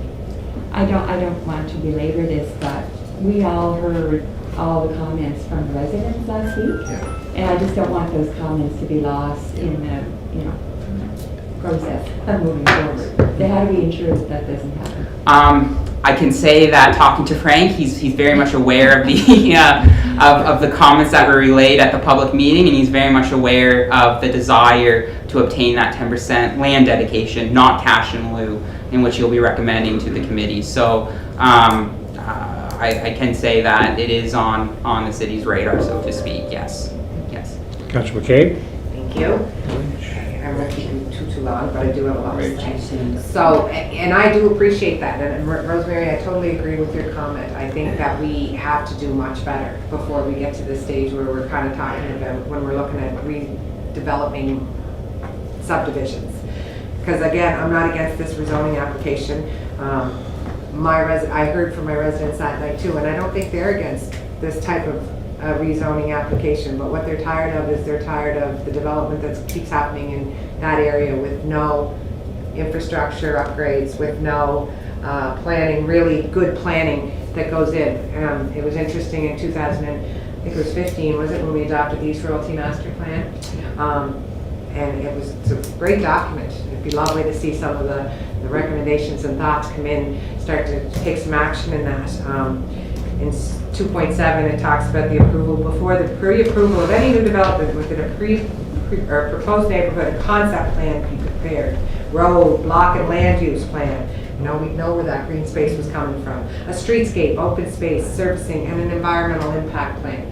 And I talked to Robert about this, and we talked about ways that we can be doing better as a city before we even get to this, where we have some pre-screening and more collaboration with some of these answers so that the package comes to planning board with that information that we all have. Otherwise, you're right, it gets lost in the process. And we can pretend it doesn't, but it does, because other important things happen, and then we're still in the same kind of state.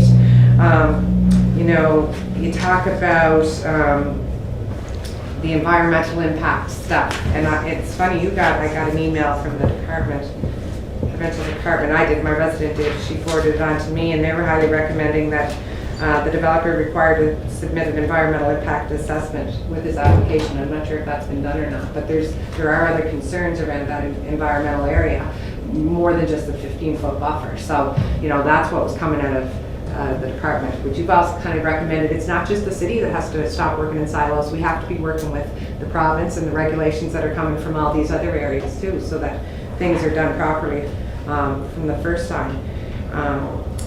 infrastructure and road design, okay. As it grows, it's the neighborhood, we have to meet the needs of the residents now and in the future, and you're right, we did hear a lot of things the other night. Traffic, for example, when we talk about traffic study, I don't think it's that the roads can handle that many more cars. I think it's if you look at Norwood Road is a one entrance in, one entrance out.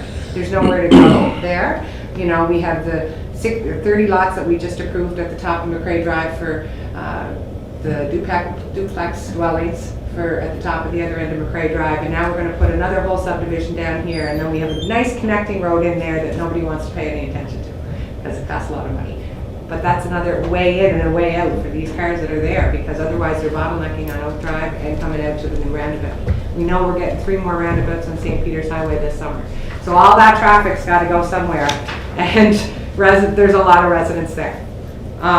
So the connection to the Norwood Road McCrae is something that we have to look at and get some sort of a commitment. Pathways and sidewalks, we hear it all the time. You know, we talk about public works, I guess we're not going to do any more stormwater management, and, you know, but how do we put in active transportation tails if we don't have fixes built in? How are we going to connect these communities if we're not willing to do the work that comes? And I know that's not just a planning issue, but it is a planning issue because it impacts when we're talking about development and planning. The green space question, I think we had that answered. The environmental concerns. The airport indicated noise concerns in your report. I was glad to see that. You know, are they going to know that they're moving into a really high noisy area? I know in another area, my Montgomery Heights and East Royalty, I have residents that bought land that didn't realize they were parking themselves next to legal use for non-conforming agriculture, and there's people spraying pesticides there, and they were never informed of that when they bought their property. So, you know, I don't know if people really realize how close they are to the airport when you're putting a mini home there.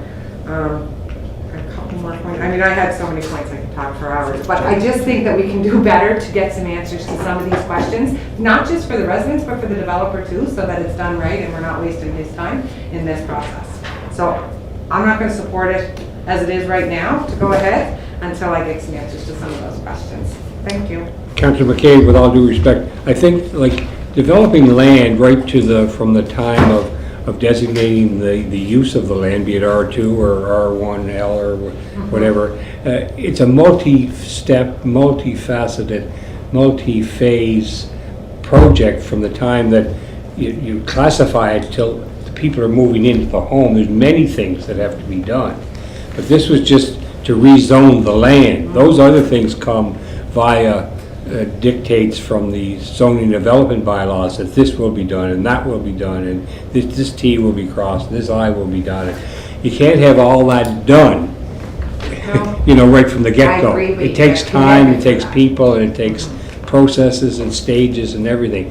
And we found that a lot of the times is people want everything approved and reviewed and explored and at the time, you know, it evolves, and as it evolves, there's bylaws and there's dictates and that sort of thing that guide the process. But this is rezoning only, and from here we can go. I mean, they're never going to get sidewalks or they're never going to get lighting if they're never going to develop.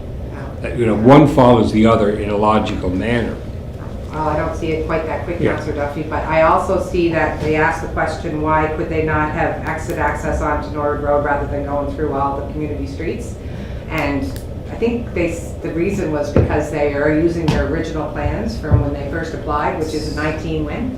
1970. Oh, okay, nothing's changed in their Okay, thank you. Okay, thank you. I think, Reg, you had a question? Okay. Anyone else? Questions for Robert? Mr. Chair, just to follow up on the councillor from the area, and we were all at the meeting. Like, I believe we got a good understanding of where the residents were coming from, and I think that we do have to respect some of the requests that were prompted or laid out at the meeting on last week. And I agree with the councillor from the area, is that, you know, we should try to get something worked out.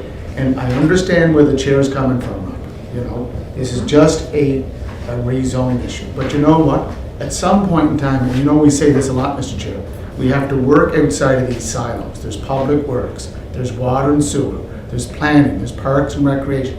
I think what the neighborhood was asking the other night was, can we get something out of this that betters the whole area? And look, Rob Hamley, Wayne Hamley, they're great developers. I know they'll try to work with all of us or work through the planning and development department. But I'm with the council from the area. I'd like to just try to take a revisit and see if we can address some of these issues that were raised at the public meeting. And can I just follow up to my, because I'm not against this development. I really do think it's a great idea. I think it's a great way for young people to start, and I think it's a great way for seniors or aging people to slow down. I think it is. And I also had one question because I got on a rant, sorry. The lot frontage for this particular rezone, is it smaller than that would be required for like a duplex lot? It would be, correct. It would be. So I guess my other thought when I had questions coming up was, with that, parking, for example, would be a little bit more jammed in if I'm visualizing what it would look like. Go to Kind of ready, one car per unit would be pretty much what you're gonna fit on there, like they're pretty. Yeah, essentially, I think what they're proposing here, you can see in their concept plan, is that this would be the manufactured dwelling, so Yes. either mini home or modular home, and then they would have like their parking pad Right. out front there. Yes. And most people, like we know, have more than one car too. So then we're getting into, is there enough space for two vehicles? Because I think when I talked to Public Works, there was some concern around parking and how that would happen in this new subdivision because of the size of the lots. So yeah, that's so another point that. But if you go to the one in Acadian Drive, most of them have 2 parking spots at each main home. At Riverview Estates. Or Riverview, yeah. Yeah, but this isn't going to be that kind of parking. Sure, there's enough, when I see the lot there, where the driveway would go, there's room for a pad to hold 2 vehicles. Public Works didn't feel that there was. There's plenty of room. I did talk to Scott Adams about that. You're correct. His concern was on vehicles and potentially visitors that are coming to the development. And he just stated that what he would like to see is that there would be adequate on-site parking for more than one vehicle. So that was kind of what Scott relayed to me, because on situations he's not happy when you have visitors or even sometimes the actual resident that parks on the street, and especially makes it difficult, like for snow clearing operations as an example. So he did state how he would be more akin to see more room and provision for parking. And as our bylaws do include, like if someone did have, I guess, additional vehicles, because it was a family unit and multiple people drove vehicles, I believe they would still have the ability to extend the driveway into the side of the lot so they're parking beside either the mini or the modular home. But again, even a condition that could probably be made on the application itself for the developer to put a requirement such as that as a restrictive covenant, for example. And then also one other thing I just wanted to mention, I didn't get to it in my presentation because everyone started asking questions, but we did consult agency comments, and I wanted to point out, I already touched on Public Works and Parks and Rec, but I wanted to touch on the Department of Environment, the Airport Authority. So yes, the Airport Authority did get in touch with our office. This is the noise buffer. So as you can see, the entire development is within the noise buffer here, denoted by the brown line here. So that's level 30, so sound level 30. So basically it's the least of the 3 levels, but it's still subject to considerable noise from airport operations that would be indicative of like a residential neighborhood that's situated away from the airport. So just wanted to put that comment into the presentation, and they did request that as a condition of the approval that a restrictive covenant be placed on the property for every lot sold, that people are aware when they're purchasing their property, they're within the noise buffer 30. Thank you. Thank you, Robert. Any more questions from board members? Are we okay? All right, I think the developer is here. I think I saw him out that way. Do you want to see if he's here, Robert, and if you'd like to speak?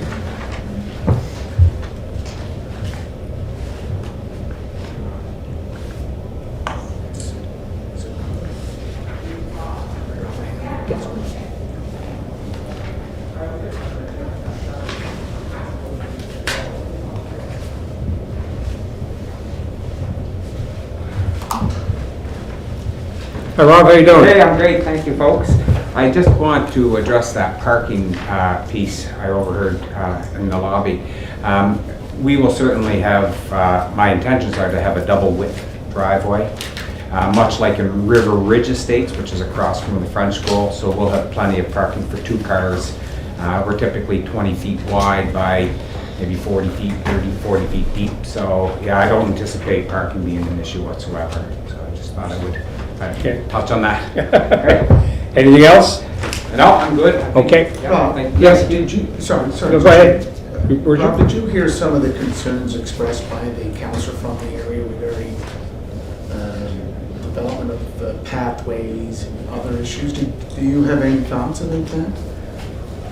Well, I guess, I think that when we get to that stage in the final planning of our subdivision, I think we're gonna have to work with you folks. What I heard the evening we were at the meeting, it wasn't necessarily even within the development we're looking at. I'm hearing all down Norwood Road, over the bridge, up to the rotary. So I think there's areas maybe that's outside of what we need to be talking about at this point. Yeah. Okay. Anything else, folks? Are we okay? Thank you, Rob. Thank you. Thank you. Okay, I think we're ready for a motion. Do I have, what is the recommendation? To approve the request for official plan redesignation to mobile home designation. Yeah, to rezone. Okay. Do I have a mover of a motion? Reg, you move, and what would it be? And second for Bobby? Do you want to hear, Bob, what it is first? Go ahead, Reg. I know. Most approve the request for the official plan redesignation to the mobile home. Yes, okay. It's moved by Reg, second by Bobby. Ask a question. Discussion? Yeah. Just trying to get a clarification from the representative from the area. It's can you just a summary of what you're looking for? Sidewalks, are these issues that will be dealt with? Well, I mean, that's kind of what I was trying to say. Yeah, I think we need some sort of a commitment from the city people, and I guess that's more for the next meeting. Like the planning board aren't going to be able to commit to us putting in the infrastructure and stuff around. But it's work with the other departments. Well, it's to work more collaboratively. And how do we get that happening through the planning area? Like, is there some way we can make that happen even moving forward to be more collaborative within the I department? heard sidewalks more than soccer. 100%. Yeah. Because it's safety. Yeah.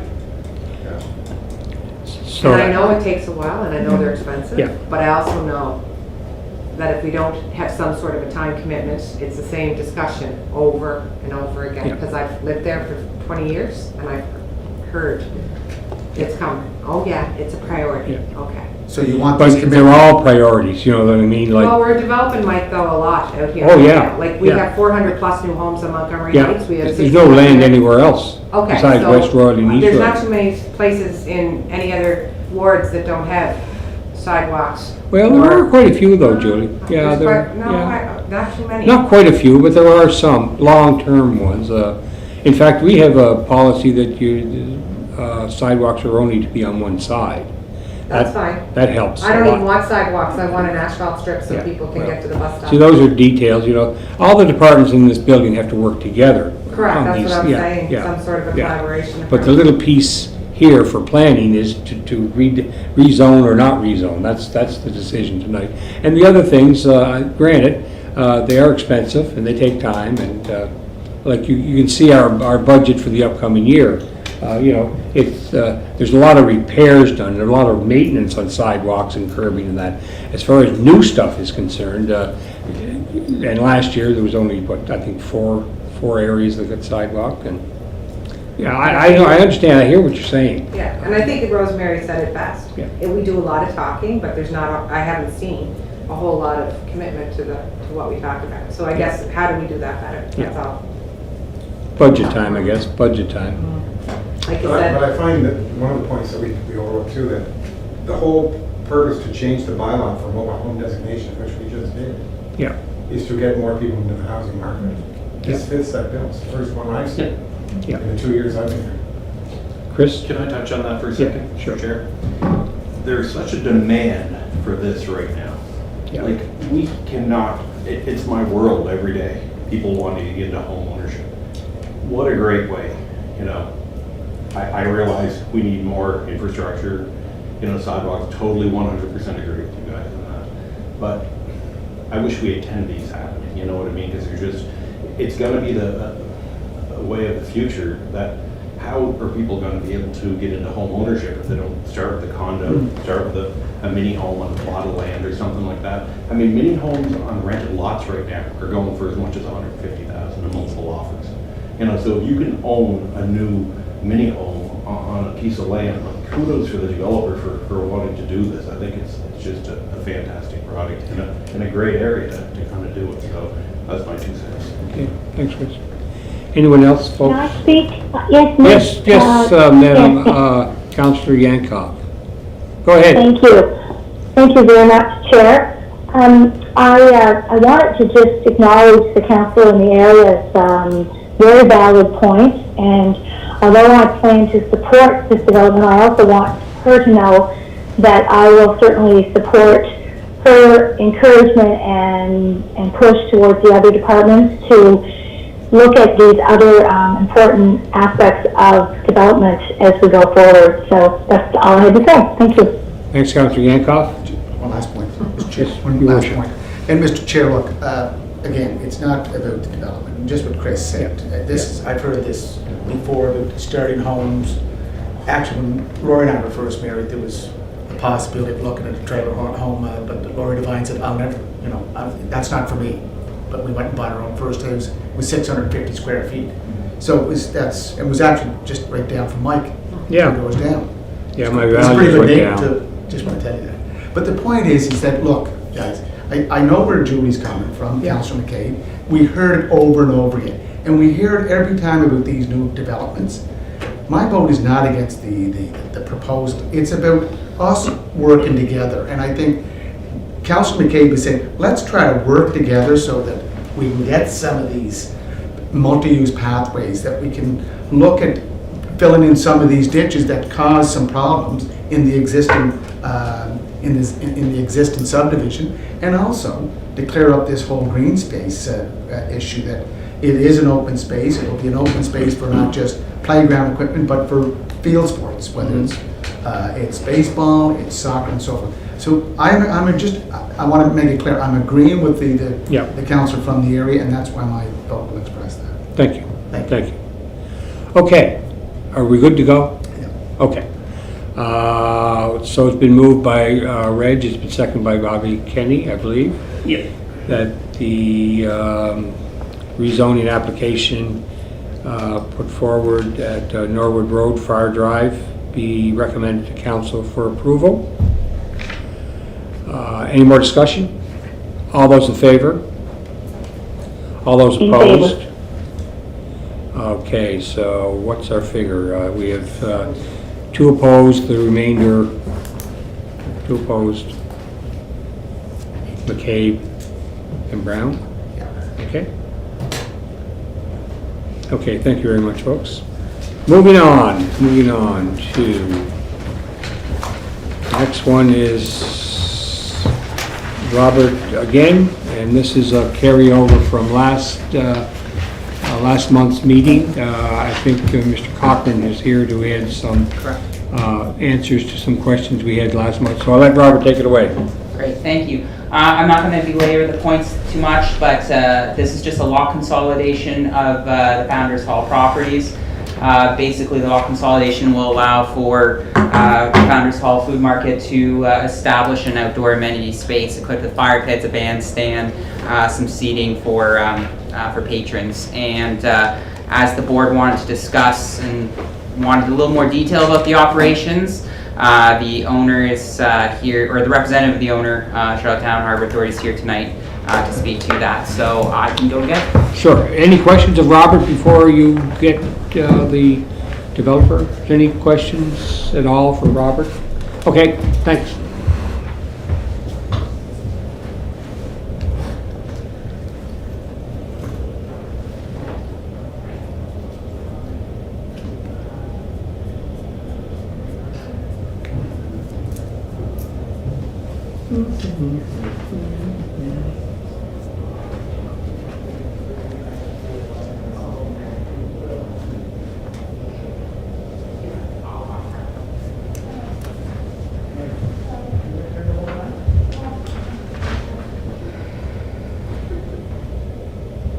Hi, Mike. How you doing? Hi, counselors. How are you?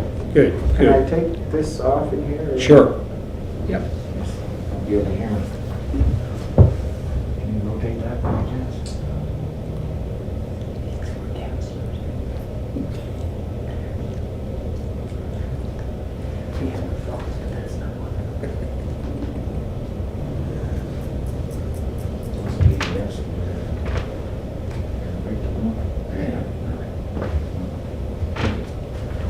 Okay, thank you, Robert.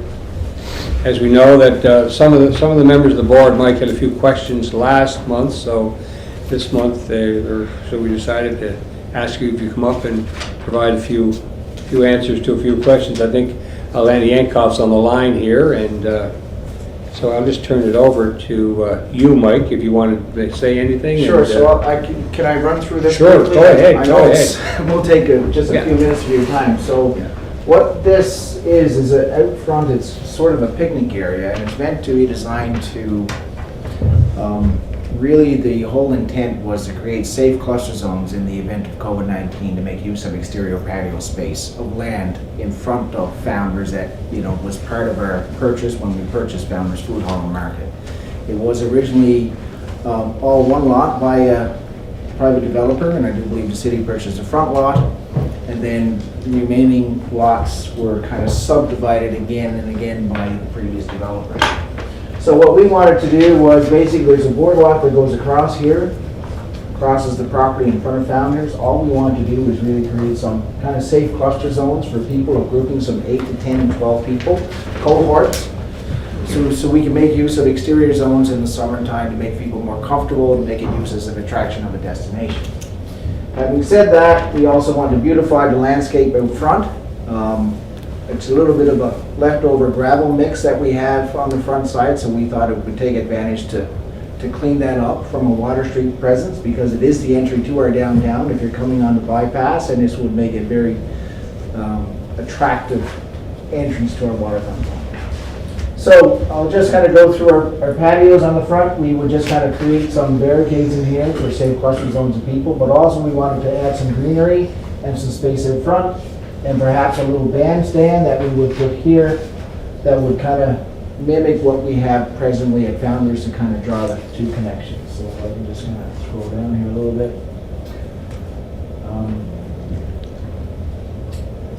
Very simple planters, benches, and what we would like to do, this is sort of the seating area, so in those round spaces, we would kind of berm up the topsoil, so you would have kind of a culvert, so it would look kind of funky with some nice umbrellas and stuff in it. Perhaps a table, maybe a fire pit. That's something that we had toyed around with, but just a table that would go over the top, may or may not be used, but it certainly is an option. And then on top of this, I just threw in an electrical drawing just to show you that we want to enhance it in the nighttime as well as the daytime. So all you see here is basically pathway lighting all around Founders on the front side of the boardwalk, which would look very attractive in the evening time, as well as in the clusters of zones that we have here for people to sit. We would just be walkway lighting and entrances to those pods. So it'll look very attractive from our perspective.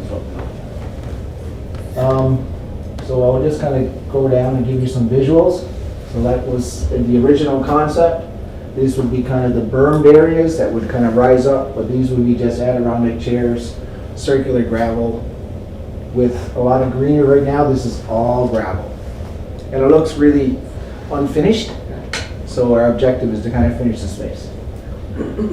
And again, the bandstand would be just right here. The bandstand is nothing from a residential concern. I would like to address that to be sure that this is only small scale entertainment that may or may not happen. It could be anything from local musicians to artisan demonstrations to culinary demonstrations. Anybody who had some buskering, no different than what you would see on Victoria Road, probably less than that, to be perfectly honest with you. But we just wanted to provide that opportunity for our but not ACDC. not ACDC. No, very, very small scale. So this is kind of a side view. You'll notice the berms here and the Adirondack chairs here with some umbrellas and some landscaping and with a viewpoint of the bandstand in the back. So I'll just go through some more concept shots so you can see it.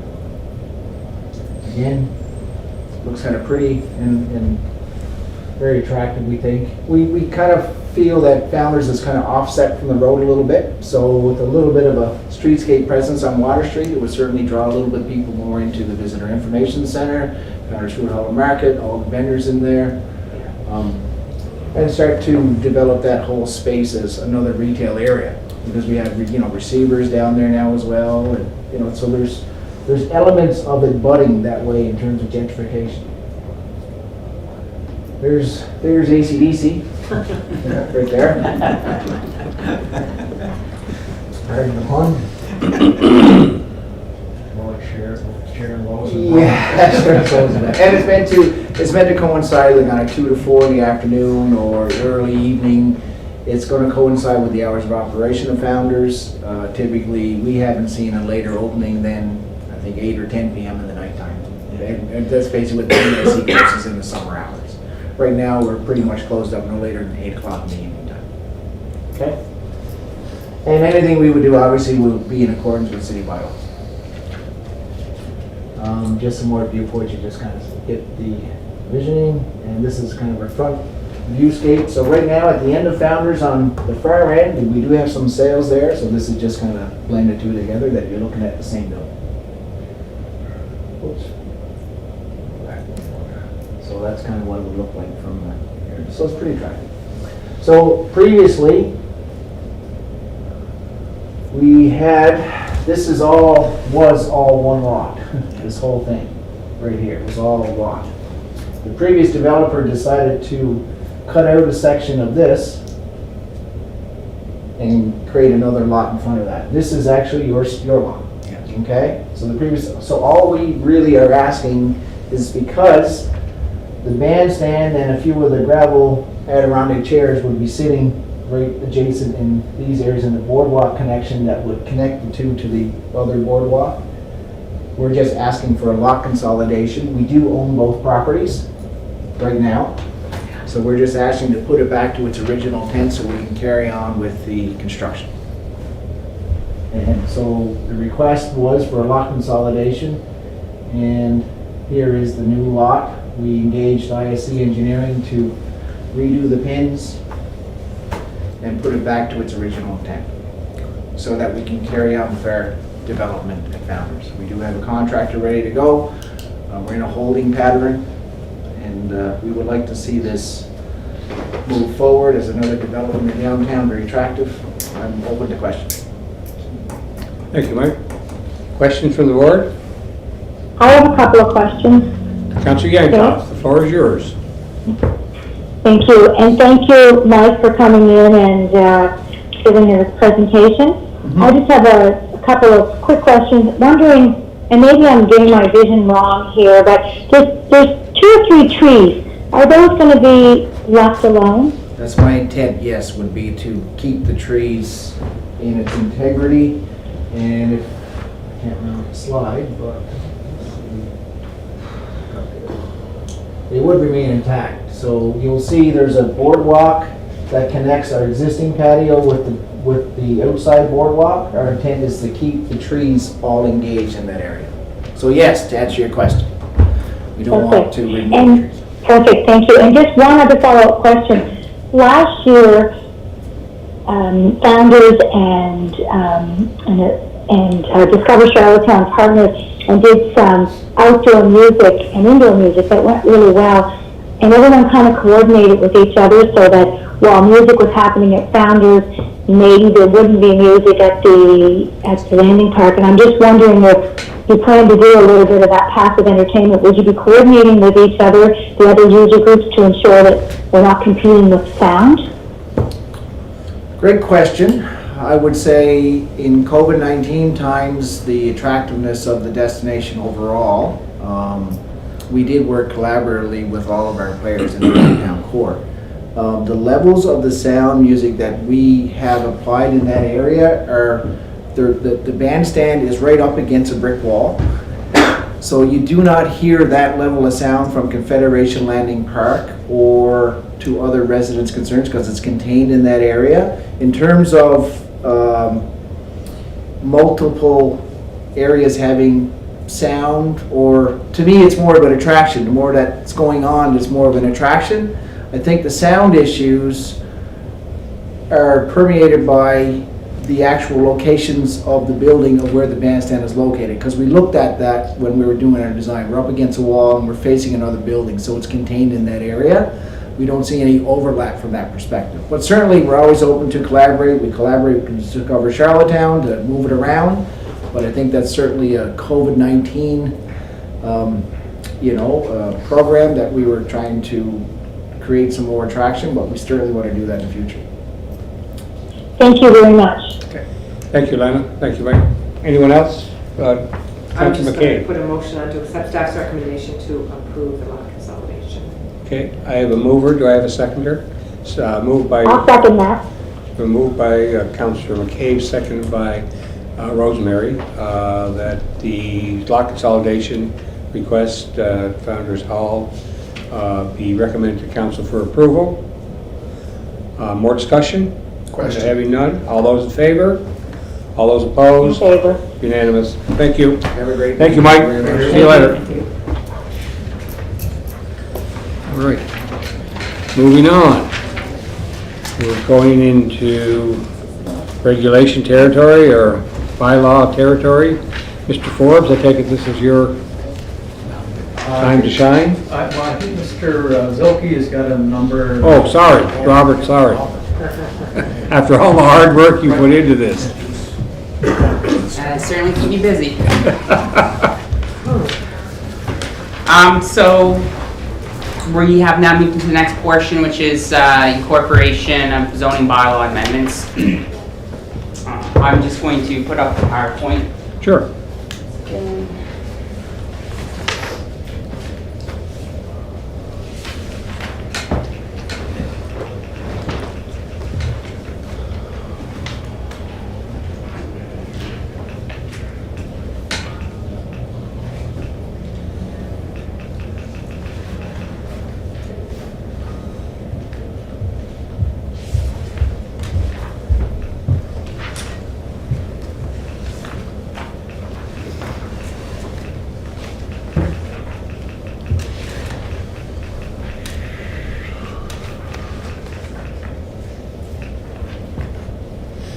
Okay.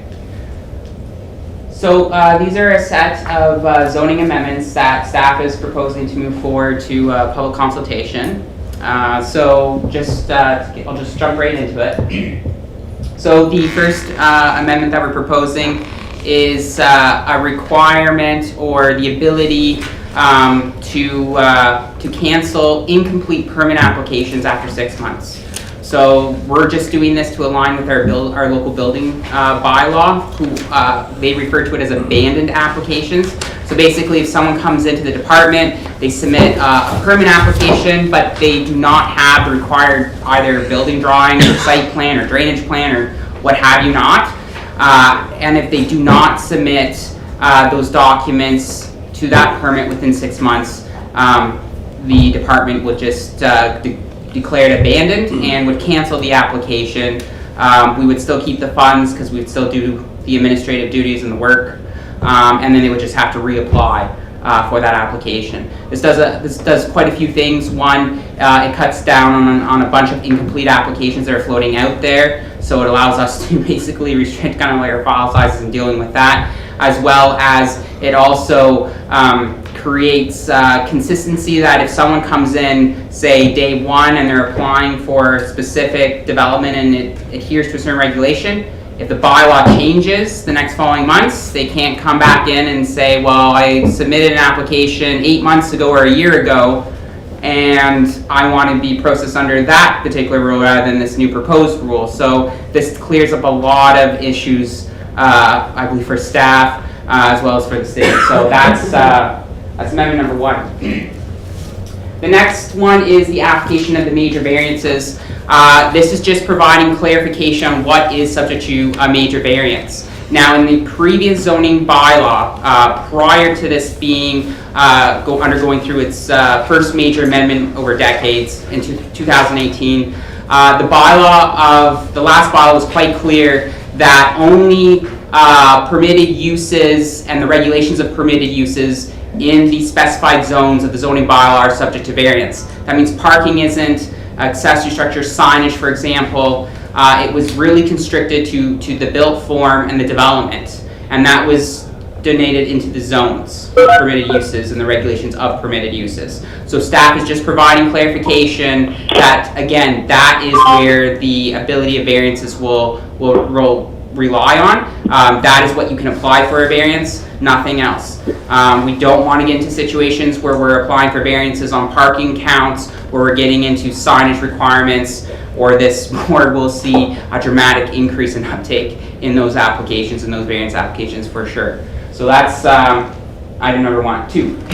Item number 3 is amenity space. So basically just requiring that if you hit the unit threshold of 15 or greater, then there's going to be a certain requirement based on a gross floor area calculation that, depending on the units that you put in, is the amount of amenity space that you have to provide. That's indoor and outdoor. So one of the other requirements that we're looking at is ensuring that the 2 amenity spaces kind of line up, so that you don't get kind of say you build an apartment building, you have a community room that can be rented out by the residents. That community room is probably on the complete separate end of the building, as say that opens up to like a green space area or seating area or gardens or whatever that amenity space could be. So it's kind of bringing those amenity spaces together so they're linked and they're joined. And I will state that effectively that this should be technically 30 square meters, because it's half that. So I will make a correction of that when we go to public meeting.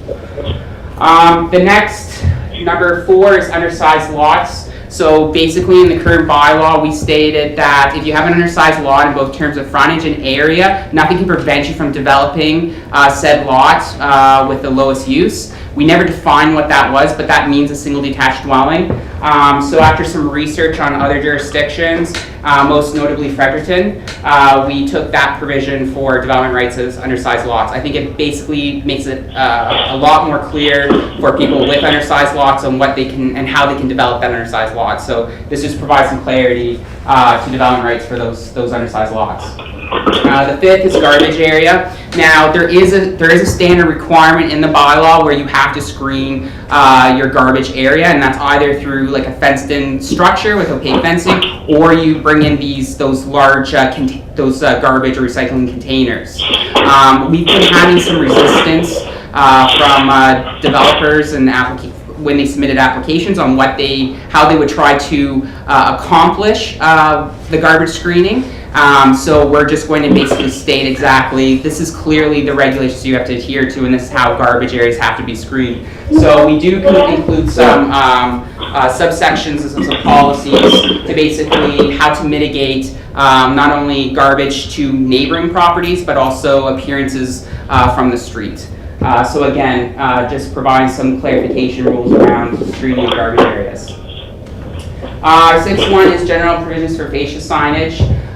This is in regards to allowing for, in the 500 lot area, because this only applies to the downtown zones and the waterfront zones, but basically it's to allow for, if there's a building that's situated approximately 60 meters from the corner, the intersection of a street, that building can still use the required fascia signage when it's over 4 stories or greater. I'm sorry, can you put that on mute? Rob, can you put it on mute? Rob? Well, apologies, I switched phones because I had to leave the space I was in service. Yeah, just mute it out, thanks. So essentially, this would allow for some buildings that might be taller than buildings directly on the intersection, where they might not capitalize on that additional fascia signage and that street frontage. So buildings that are situated beside it could still, or still can. So that provision is in there to allow for that type of situation. And again, that's in the 500 lot area. Our next one is just to clarify the definition of amenity space. We had one for amenity area, but that didn't sync up with the wording of the rest of the bylaw when it gets into discussing amenity space. So we just decided to replace the term with something that matches up in the bylaw, and then we expanded that term, that definition a little more. And that is all for the amendments that I'm bringing to you tonight. So I can Thank take any you. questions if you have any. Thank you. Any questions of Robert? I do. Go ahead. Phil. Yes. On the building permits, there's a 6-month lifespan on it, right? Correct. What about appealing a building permit? What's the lifespan on it? Is it the 21 days? 21 days, and we have to post it online so that there's the ability for any resident to appeal that. But that is once a permit's issued. I'm talking about permit applications that haven't been approved because the applicant has not provided the documentation for us to review in order to approve the permit. Right.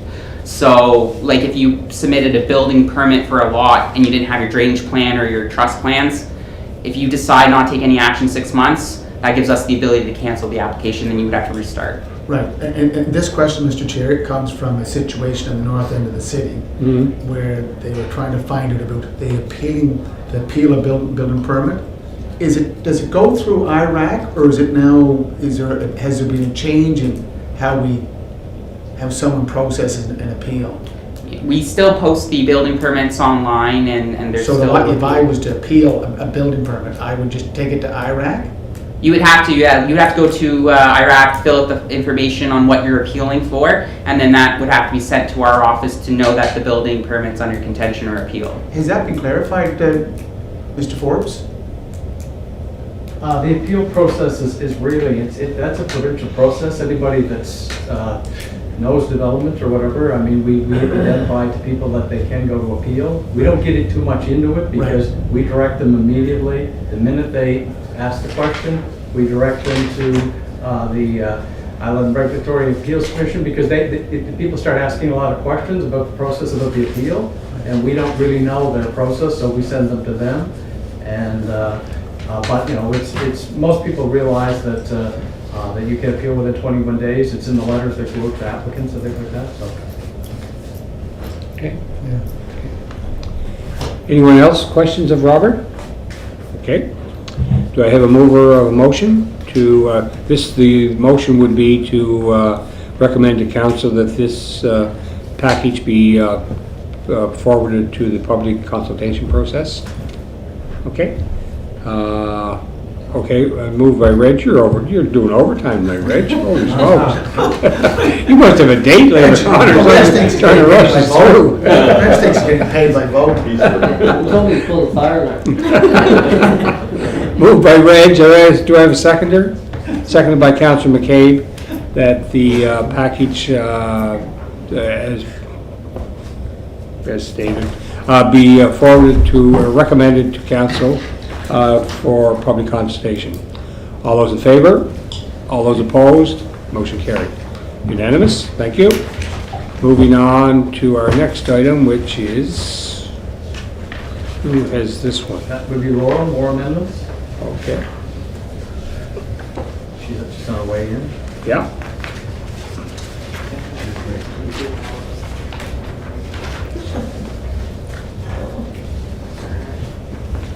Hello, how are you doing? Good. Floor is yours.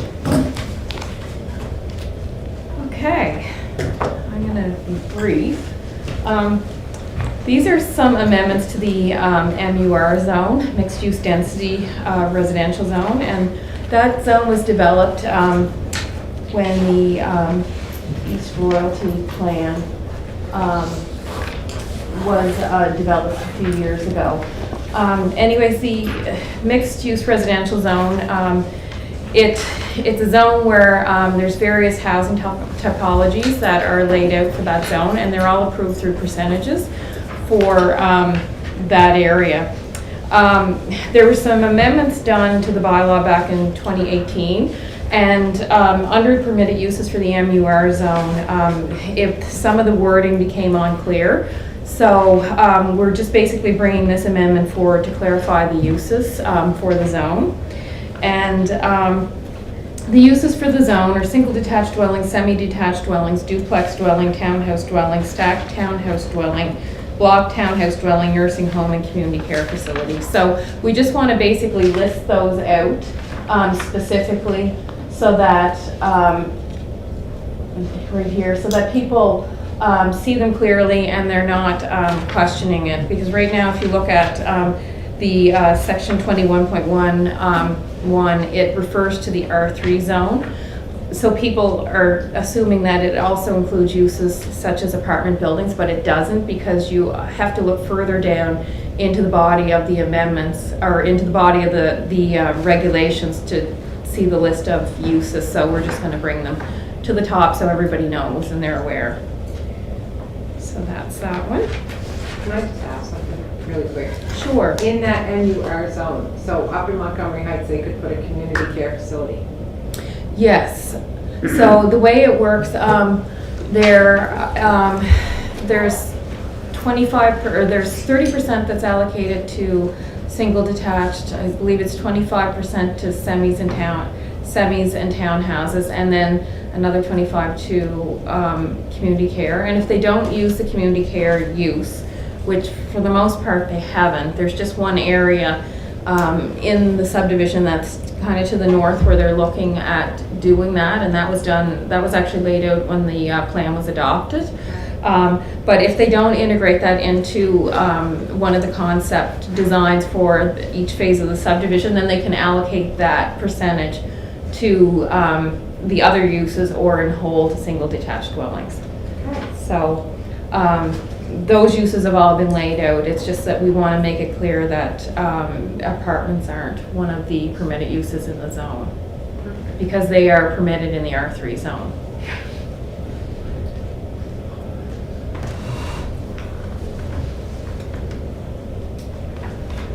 So the next amendment is to the medium density residential townhouse zone. And this zone was another zone that was developed, the R3 zone, during the East Royalty Plan. And this zone was created as a medium density residential zone with the most intensive uses being townhouses. It was to be less intensive than our regular R3 zone, which permits apartment buildings. And again, during an amendment to the bylaw, apartment dwellings were added to this zone. By adding the apartment use to the R3T zone, it becomes a duplicate zone of the R3 zone, which is a medium density residential zone that does allow for apartments. So we want to remove the apartment use from the R3T zone, because the highest, most intensive use should be a townhouse in that zone. So we're going to remove apartment dwellings from that zone, and we have to also remove the section 17.2 that states, or for the regulations for apartment dwellings. And then what we'll do is renumber the subsequent sections so that that's removed, and then the numbering flows well within the bylaw. So we would remove and repeal apartment dwellings from that section, and staff are recommending for those amendments. And if there's any questions, I can answer them. Okay, any questions of Laurel, folks? Okay. Having none, do I have a mover to move this on to council with a recommendation to go to the public consultation? Reg, you're on a roll. Moved by Reg, seconded by Chris, that, as stated, move to council with a recommendation to move on to a public meeting. Further discussion? Question. All those in favor? Aye. All those opposed? Unanimous. Thank you. Laura, do you have another one? Yes, it's actually an amendment to the official plan. Okay, so this is an amendment to Appendix A, the future land use map of the City of Charlottetown official plan. And the map shows various land use designations for properties located throughout the city. And the purpose of this amendment is to remove differing terminology for the same land use. So currently, the future land use map shows designations for comprehensive planning area and concept planning area. And though these appear on the map to be different land use designations, they are the same land use, and the same planning policies and regulations in the zoning and development bylaw apply to both of these designations. So over the years, the terms have been used interchangeably. And that's caused some confusion, especially during the process for approval of the development concept plan under section 42 of the bylaw. So most city planning documents refer to this land use as comprehensive planning area.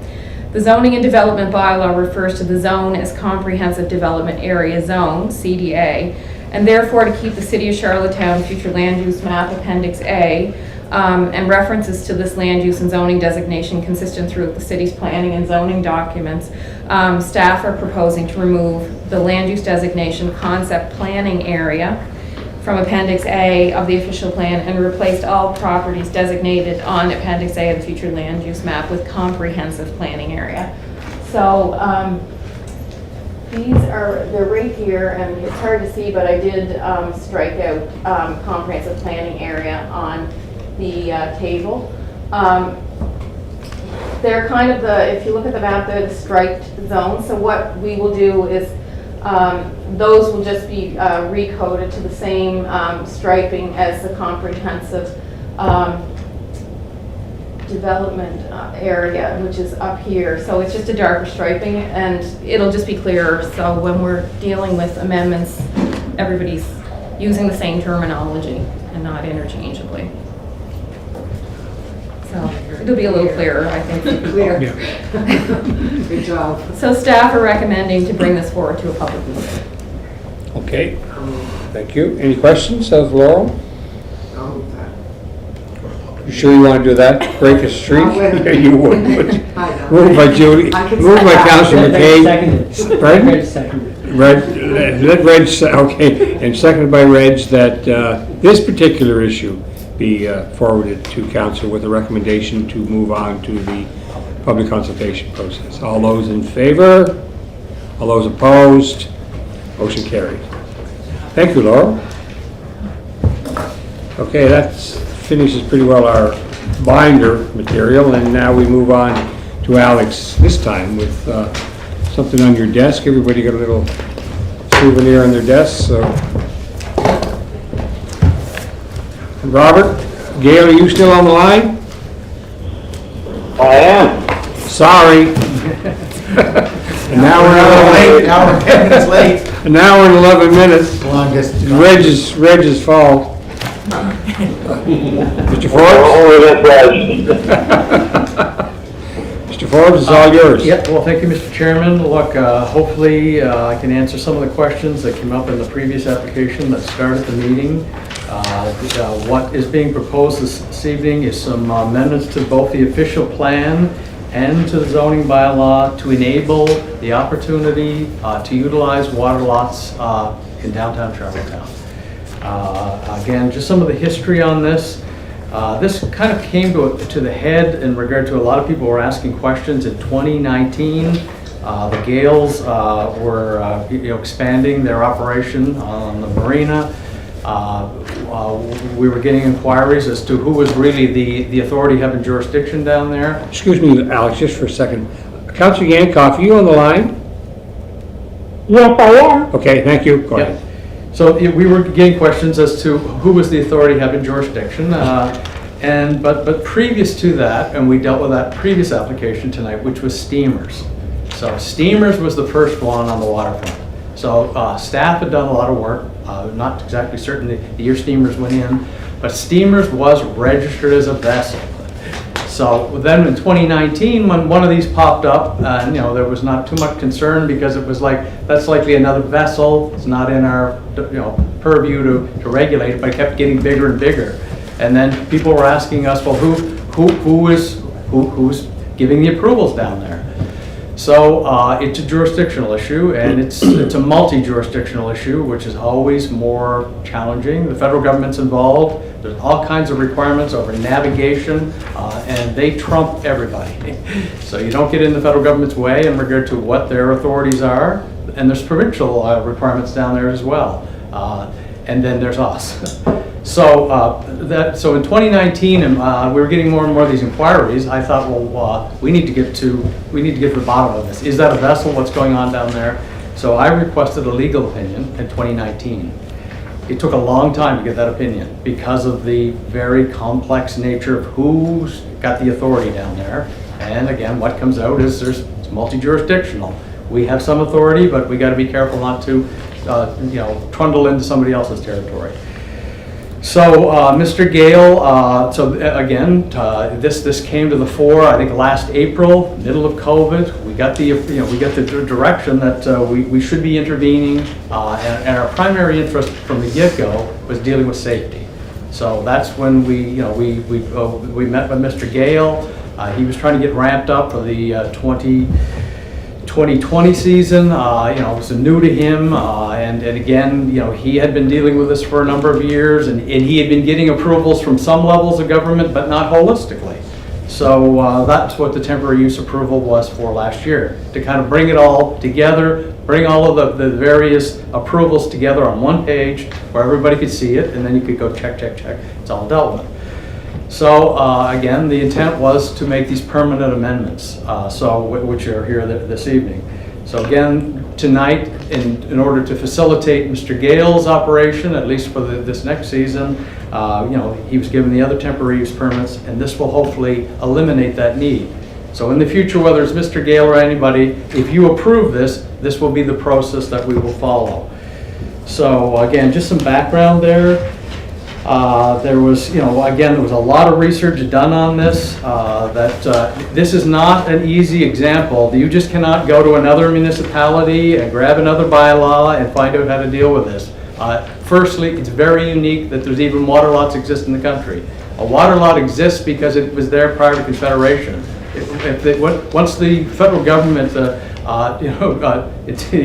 took control, everything thereon, they could do whatever they basically wanted regarding jurisdictional issues, but they couldn't require people who had development rights prior to that to then adhere to new requirements. The national park is the same. There's farms out there in the national park. They were owned by families before the national park took it over. You can't expropriate. It's similar.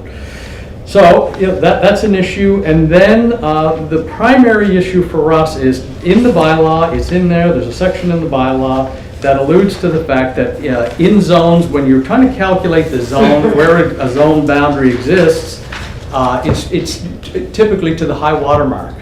But again, in our own bylaw, since it's been in there my entire time here, and we were aware of that back in 2019, but it does say that in the case of a water lot, the zoning extends to the extremity of the water lot. So zoning applies on the water lot. So that was really easy, and that they had known that with steamers, so they could regulate it. But the problem is all development, there's planning, regulations, and then there's the building side of it. They always work in tandem, because mostly buildings are on land.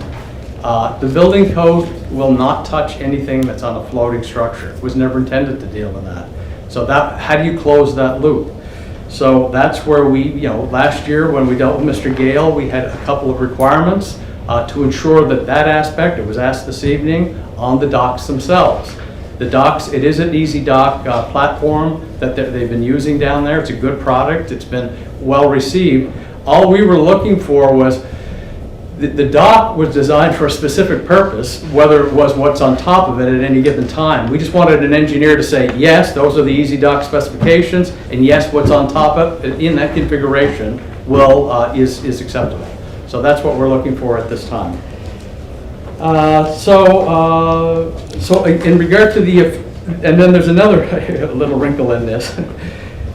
This is such a unique land use. This isn't a site-specific amendment. Site-specific amendments, by their nature, some might ask, well, why wouldn't you deal with this as a site-specific amendment? Well, site-specific amendments are supposed to be one-offs. They're supposed to be an anomaly that's kind of unique to that property, and you'd only do it for that property. My map here shows you what properties are in flag. So the purple is the Port Authority, which we dealt with one little application.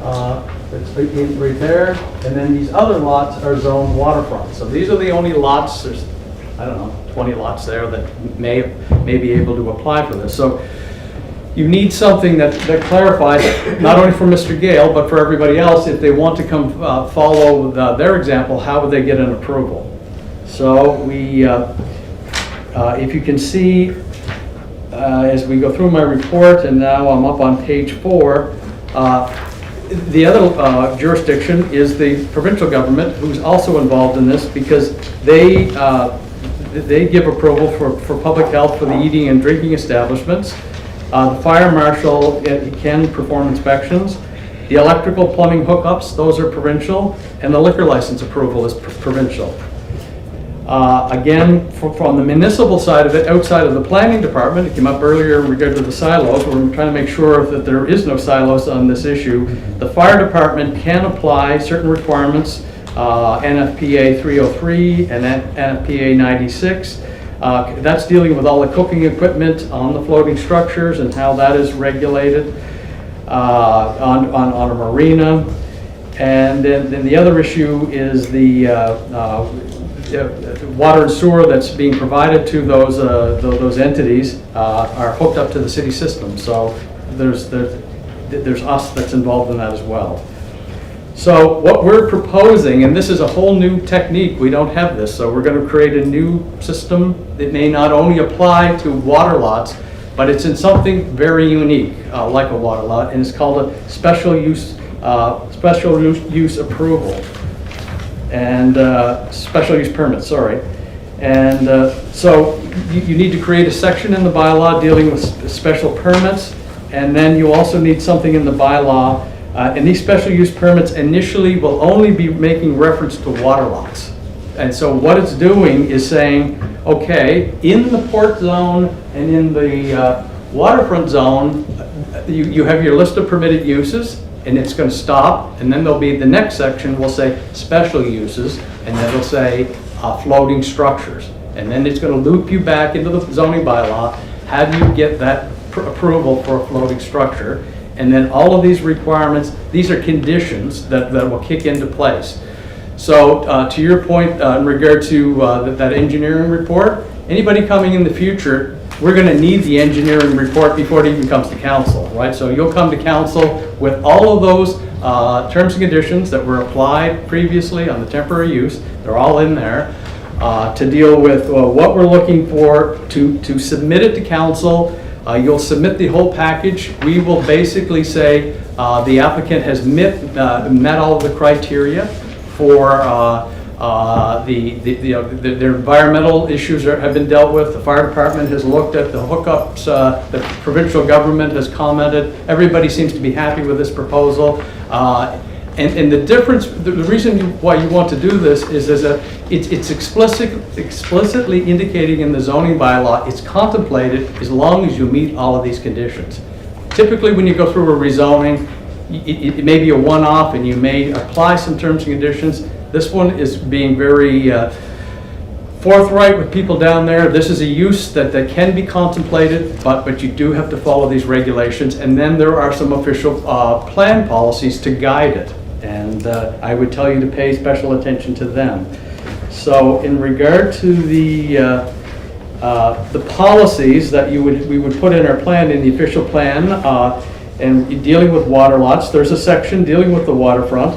These are some things that we think that would be prudent. So our policy shall be to provide pedestrians, shoppers, tourists, and or those using the boardwalk with a range of outdoor experiences, such as outdoor food vendors located on floating docks within the existing marina or adjacent commercial water lots.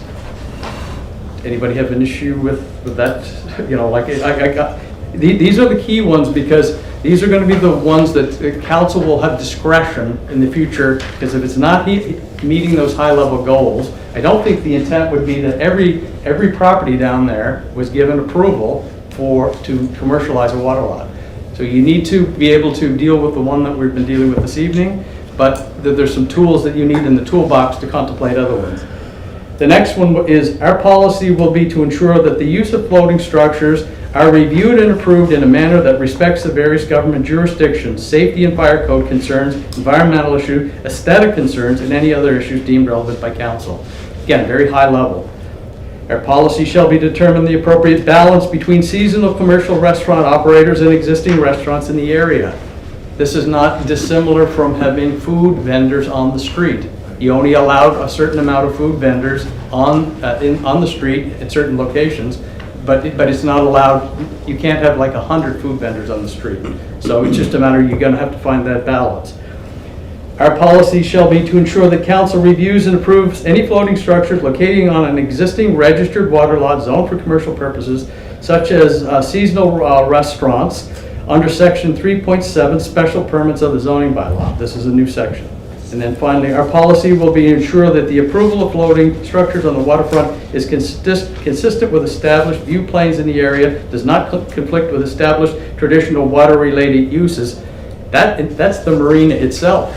You know, the water down there was designed as a marina, not to be running operations. So we don't know what the next one's going to look like. So you look at that, or significantly concentrates this activity on one or more of the properties. So again, there's, you know, we're out hundreds and hundreds of feet. I mean, it's, you know, again, council will look at every application and you may say, wow, this particular lot has got way too much going on. So that's at the high level.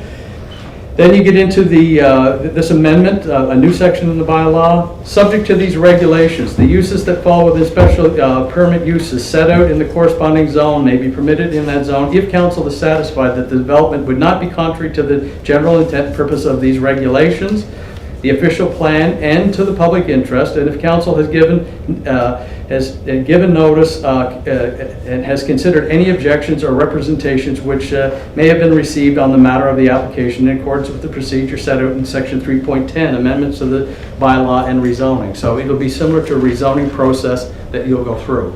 So the notice, the fee, the whole bit. It talks, the next paragraph is that, you know, because we're the lower level of government, as it pertains to water lots, all provincial and municipal rules and regulations regarding floating structures will be respected. Where provisions of this section conflict with those or any other bylaw of the municipality or regulation of the province or the government of Canada, the higher or more stringent provision shall prevail. They will let us know only too readily if we're into their territory. So again, it's going to only be allowed in 2 zones. You, on page number 6, you're going to see the criteria that we're looking for. So the owner will come in. They'll go through all of these things. These are the conditions that we're going to tie to this application if it gets approved. And then once it's approved, we'll also ensure that there is a development agreement. The nice thing about a development agreement, it runs with the land. So if you were the leasee down there, these properties are not privately owned. That's another issue too. And I kind of skipped over 2 important issues there. There's parking, and then there's parking issues. How much parking should be provided, and how much, or what should this signage be applied? This was not contemplated, how to deal with signage on a little dock. Does everybody get a sign? We think the best way to deal with that is when they come in for an application, somebody's going to come forward and they're going to show us a schematic, they're going to show us the dock, that the engineering requirements are done, they're going to show us the signage. And then from that, we will work with them and we will say, look, if you want to go forward to council, we're going to recommend you get too much signage. If you work with us, we'll say we think that's the appropriate amount of signage, and that will be built into the development agreement. Because these are really specialized approvals. The same is with parking down there. The 2 entities that are leasing the land, which is the Port Authority and CADC, they have their own parking lots. They can work these things out with the leasee, and we can indicate, we think for this size of an entity, you need so many dedicated spaces, either from the Port Authority or from the CADC. If you get into a unique situation where it's a property owner, private property owner, he's got a house or something connected to these commercial lots, you may end up we may recommend that you pay cash in lieu if you cannot provide any parking. So signage and parking, which tend to be really defined and really quite easy to indicate how many you need. The other issue is that it's hard to figure out, if you're on the waterfront, I don't know that anybody knows this question. Did people jump in their car, or what is the percentage of people that jumped in their car in a given evening to drive to that entity and eat on that dock? Or how many of those people parked somewhere else, were walking along the boardwalk and just randomly stopped there, right? Say, hey, this is a good place to stop here, get a little snack. So it's not a traditional type of land use, and a lot of other those entities operating down there, the cows and other things, they're also utilizing the CADC, the parking area there. That's what it's designed to do, is to handle all of that tourism load. Again, then there's another section about the dimensions, what we're looking for, the documentation. from qualified individuals to be signed off, the fees, and then there's a couple of definitions in there dealing with what is a water lot, and then what is a floating structure. So then, I close it up by indicating that, again, this is a very, it just wasn't, it's still not that straightforward. They don't exist a lot of places, this type of regulation, and it's a marrying of building bylaws with the planning regulations in any municipality. We think it's appropriately carried, we carried it out or carried it forward as far as we can. But what I'm recommending to you this evening is that the structure is in there, how you're going to do it. If you're comfortable with that, before we go to a public meeting, I would like to send this to Mr. Hooley, because Mr. Hooley prepared the long legal opinion in regard to jurisdictional boundaries and how you share jurisdictional standards. So as soon as he gives the nod that he thinks that the structure, this is new, the special permits, as long as he's okay with that, then we'll go out to the public hearing on this. So that's, any questions? I know that's kind of a high-level overview of a lot of territory, but. Councilor McQuaid, or McCabe. Thank you, and thank you for that report, Officer. Yes, it is a lot of information at 3 hours into a meeting. Right. And I tried to follow, but I didn't do very well. So are we going to have a chance to read over this, and if we have any other questions or concerns before you, I guess we're going to public meetings, all we're doing.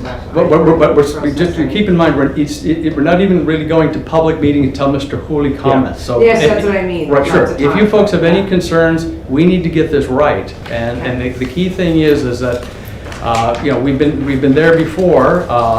Mr. Gale has mentioned, if you're a registered, like if somebody put a vessel number on that floating structure, we're out of it because somebody else is taking responsibility for it. And we've always indicated, and I've indicated that to Mr. Gale, if there's another higher level of government is willing to move into that territory and provide the public good that needs to occur for safety or whatever else, we will yield to them because we are, again, we're a municipality and our regulations our authorities are lesser than theirs, but we're just trying to, again, loop all of those levels of government together, be cooperative, provide the opportunity on the waterfront for the public, make it a little bit more lively down there, but put the controls in place for you as decision makers that it doesn't get out of control, that there is a mechanism in place to apply for it. We're not caught flat-footed, which we were. There's no doubt we were caught flat-footed last April when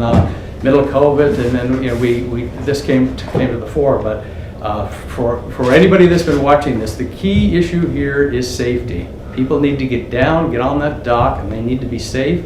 And if they're not, the question is going to, I've been asking the question, but the question will be asked of all of us as to why wasn't somebody monitoring that situation? That's all we're trying to do here this evening, and provide the tools to council to make sure that it's an enhanced opportunity down there, but under a level of regulation. Thank you. Rosemary. I think you've done an amazing amount of work in this, Alex, and it's really, really well done. The only thing that pops into my mind is anything around safety equipment, like life buoys or an emergency buzzer or something to ring if there was ever an emergency. Like, do we have to include that, or do the operators, is that something that, a condition that the operators have to adhere to? Again, I'm dealing with the fire department and I'm dealing with other entities. All regulation should flow from an existing requirement, right? So if you are a vessel, you need those things on a vessel.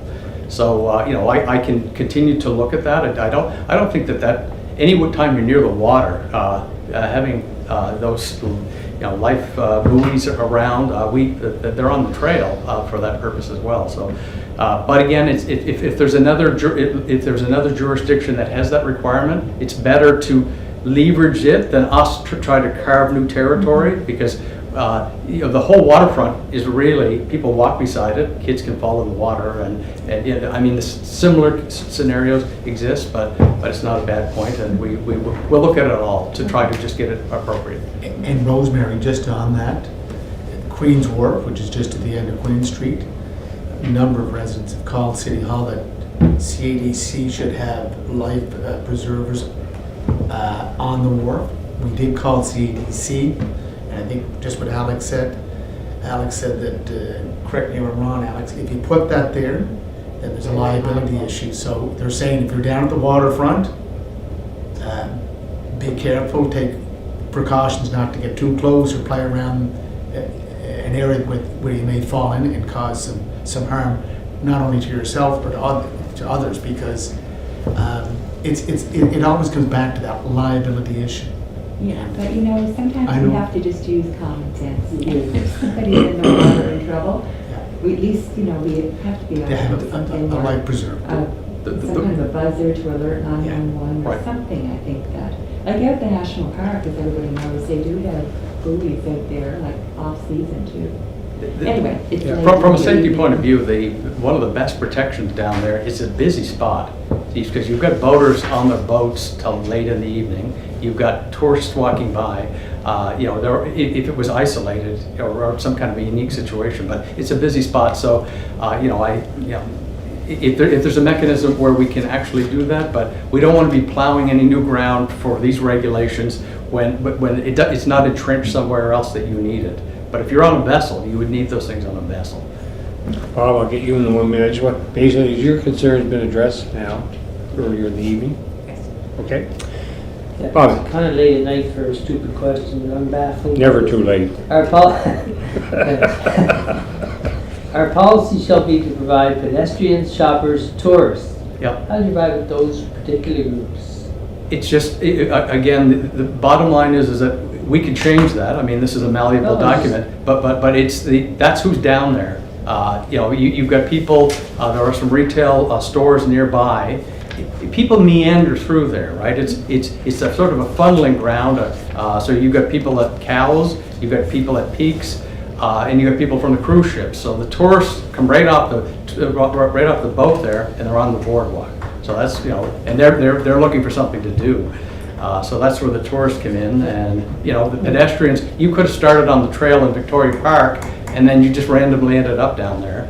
But again, I mean, you know, these are, you know, this is how policy is developed, and it's developed for the benefit of council. So if councilors have concerns after they read it, by all means, get back to me. We will massage this. So what I'm thinking, when Mr. Hooley takes a look at this, and if it changes, it depends on the timing. We'd like to get this off to council sooner than later.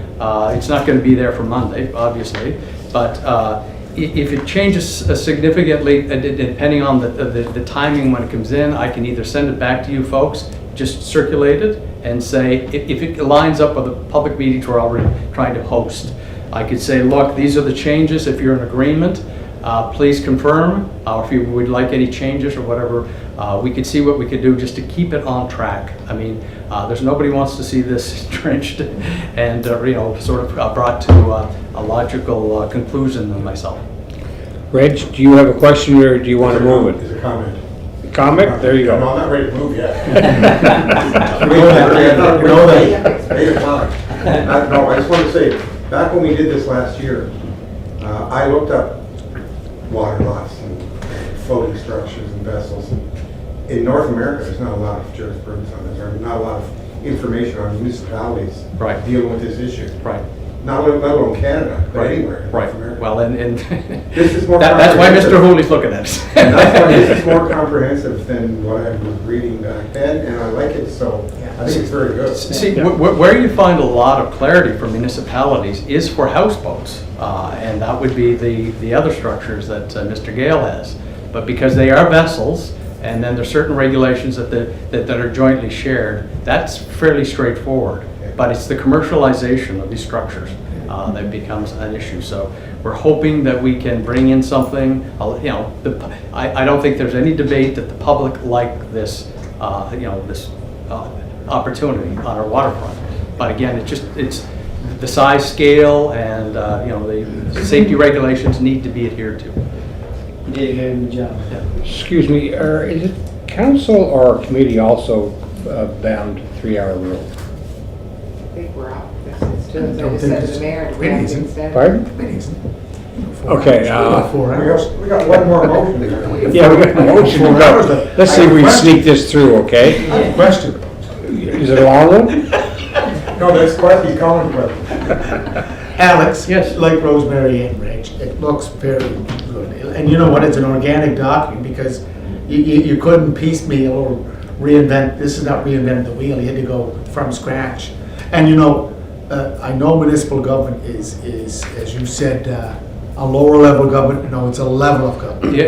It's a level of government. But Alex, It's in the legal fights. on the vessel side, just to clarify, is that a provincial, the licensing for a vessel, like a houseboat? That's Is that- federal. That's federal. Yeah. So I've always heard that our issue down there was federal because anything that pertains to rivers, waterways is a federal jurisdiction. It is. And So why are we not incorporating them into the script or the background here? What's their role? I know Mike Cochran is with the Charlottetown Harbor Authority. When we wanted to get the permit or to extend the floating dock out into out into the river, we had to get permission from him because he's a federal authority. Right. So is there, again, federal authority required to be part of the? Well, the Navigable Waters Act is about that thick. Oh, I know. And so the issue is that's why, again, Mr. Hooley, he's not likely going to read it all, but there's sections dealing with these things, and we just don't want to, again, intrude into their territory. I think there's a way we can do this. We're not doing this just to extend our authorities. We're just trying to do it to make sure that the people on the structures are safe. Yeah. And for timelines, Mr. Chair, are we looking at maybe doing this in March? Going to public consultation, if we get legal advice and vetting? Yeah, I can't speak for Mr. Hooley because he's got a whole lot of planning issues on the go, but I think that this is ready to go, I will give David the opportunity to review it, but if we can get it to for next month at a minimum, that would be ideal. And again, the permits that you gave earlier were for 1 year, but again, it would just be nice for Mr. Gale, anybody down there, to know that this process exists. Mr. Gale's going to have to come back and go through this process, but at least now he knows. He's been through it twice. The same, you can look at what you approved tonight in the previous reports, and you can see what the requirements are. They're pretty well lining up. There's a few small changes, but for the most part, it again defines how this issue will be dealt with in the down. Okay, on that note, I think Mr. Gale is still on the line. Mr. Gale, have you got anything to add to Mr. Forbes' presentation? No, not a whole lot. I think, my only concern down there was compliance relating to being competitive. So that was kind of always a bit of a concern for me. And I think we kind of highlight our position all the way along is we always felt we were in compliance. And still believe we're in compliance because there are a number of jurisdictions and we're complying to all of the rules that we're aware of through our research of what had to happen for each item. And like, for example, you talk about the fire department. We've got the fireboat is actually kept down at the marina. And there's fire suppression systems in any place that's supposed to have a fire suppression system according to the rule of law on land. So meaning it's not even necessarily has to happen, but we've done that and we've cooperated all the way along. So we're not opposed to guidelines and regulations, and particularly when it comes to safety, because we believe we're in compliance, and we've got insurance in place, the city's named insured, we have an environmental response canister down there. We've just done everything we can. There's life rings from here to Kingdom Come Down, there's fire extinguishers all up and down the docks, there's water hoses all over the docks. So we've done everything we can, and I probably don't need to say all this stuff, but I just feel like I have to defend what we have. I think we've done a good job. And again, I'm not opposed to the proper regulation over the proper bastions, meaning there are federal rules, and those are the rules we follow. If there's something comes to pass here with this, and there's municipal rules, as long as they're not overlapping, which really will, I'm sure, identify, then it should be simple and it should be for the benefit of everybody. What I want is benefit for public good, not for me, not for competitors, but for what's going to work for the community. And we've adhered to everything we've been asked. and we're willing and able to do whatever else needs to happen, particularly if we're talking about safety. We'll do whatever it takes. Thank you very much. Alana, as the counselor of the area, do you have anything to add, or are you okay? Thank you, Chair. I need to process this. I need to, right now, until it goes to legal, I'm sure I will have lots of questions, but right now, I think that following this process of going to legal is great. I must say it's great. I think it's so important that we look at these regulations. I just wish that we were looking at the same regulations for some of the development that's happening presently on the waterfront, but that's just much essential. So thank you so much, Okay, sir. thank you. Reg, are you ready? I'm ready. Okay. So I'll move that we approve this document, subject to approval by legal counsel, and move it on to Okay. council after that. Do I have a seconder? Second by Second. Basil. Any further discussion? Okay, be it resolved then that the issue at hand be recommended to council to move on to... Be recommended to review by the city solicitor before Yeah, proceeding to public hearing. yeah, to move it on to the city solicitor. Question. Okay. Question called. All those in favor? All those opposed? Motion carried, unanimous. Thank you very much, folks. I know it was late tonight. Got off to a bumpy start. Motion to adjourn, sir? Julie was nodding yes. Yeah, motion to adjourn? No, you have to finish the introduction of new business. Pardon? Oh, introductory new business. Any new business? No? Oh, you do? Business. Yeah. You have? Okay. I would like to ask a question if I can. Sure. I'll ask it to the chair. Sure. And then, Chair, you can decide whether or not to defer this to Mr. Ford. Yes. And I have just been inundated with residents asking me about some updates in terms of the 784 apartment building complex that has been in question by Founders Hall, the Hertz building, and I'm just wondering if we can have any type of update on that. Like in terms of a permit or request, is that what you're asking, Councilor? Are you there? Yes. Okay. I'm here. Yeah. Anything at all. I mean, I've been CC'd on many emails from residents, and it doesn't seem, unless they're being answered and just not including me in the email, I don't have any answers for residents in Ward 1 on where we are at with that waterfront development. Mr. Forbes, you have any update? That's the one that Jenkins is referring to? 7-story, 8-story. Yeah.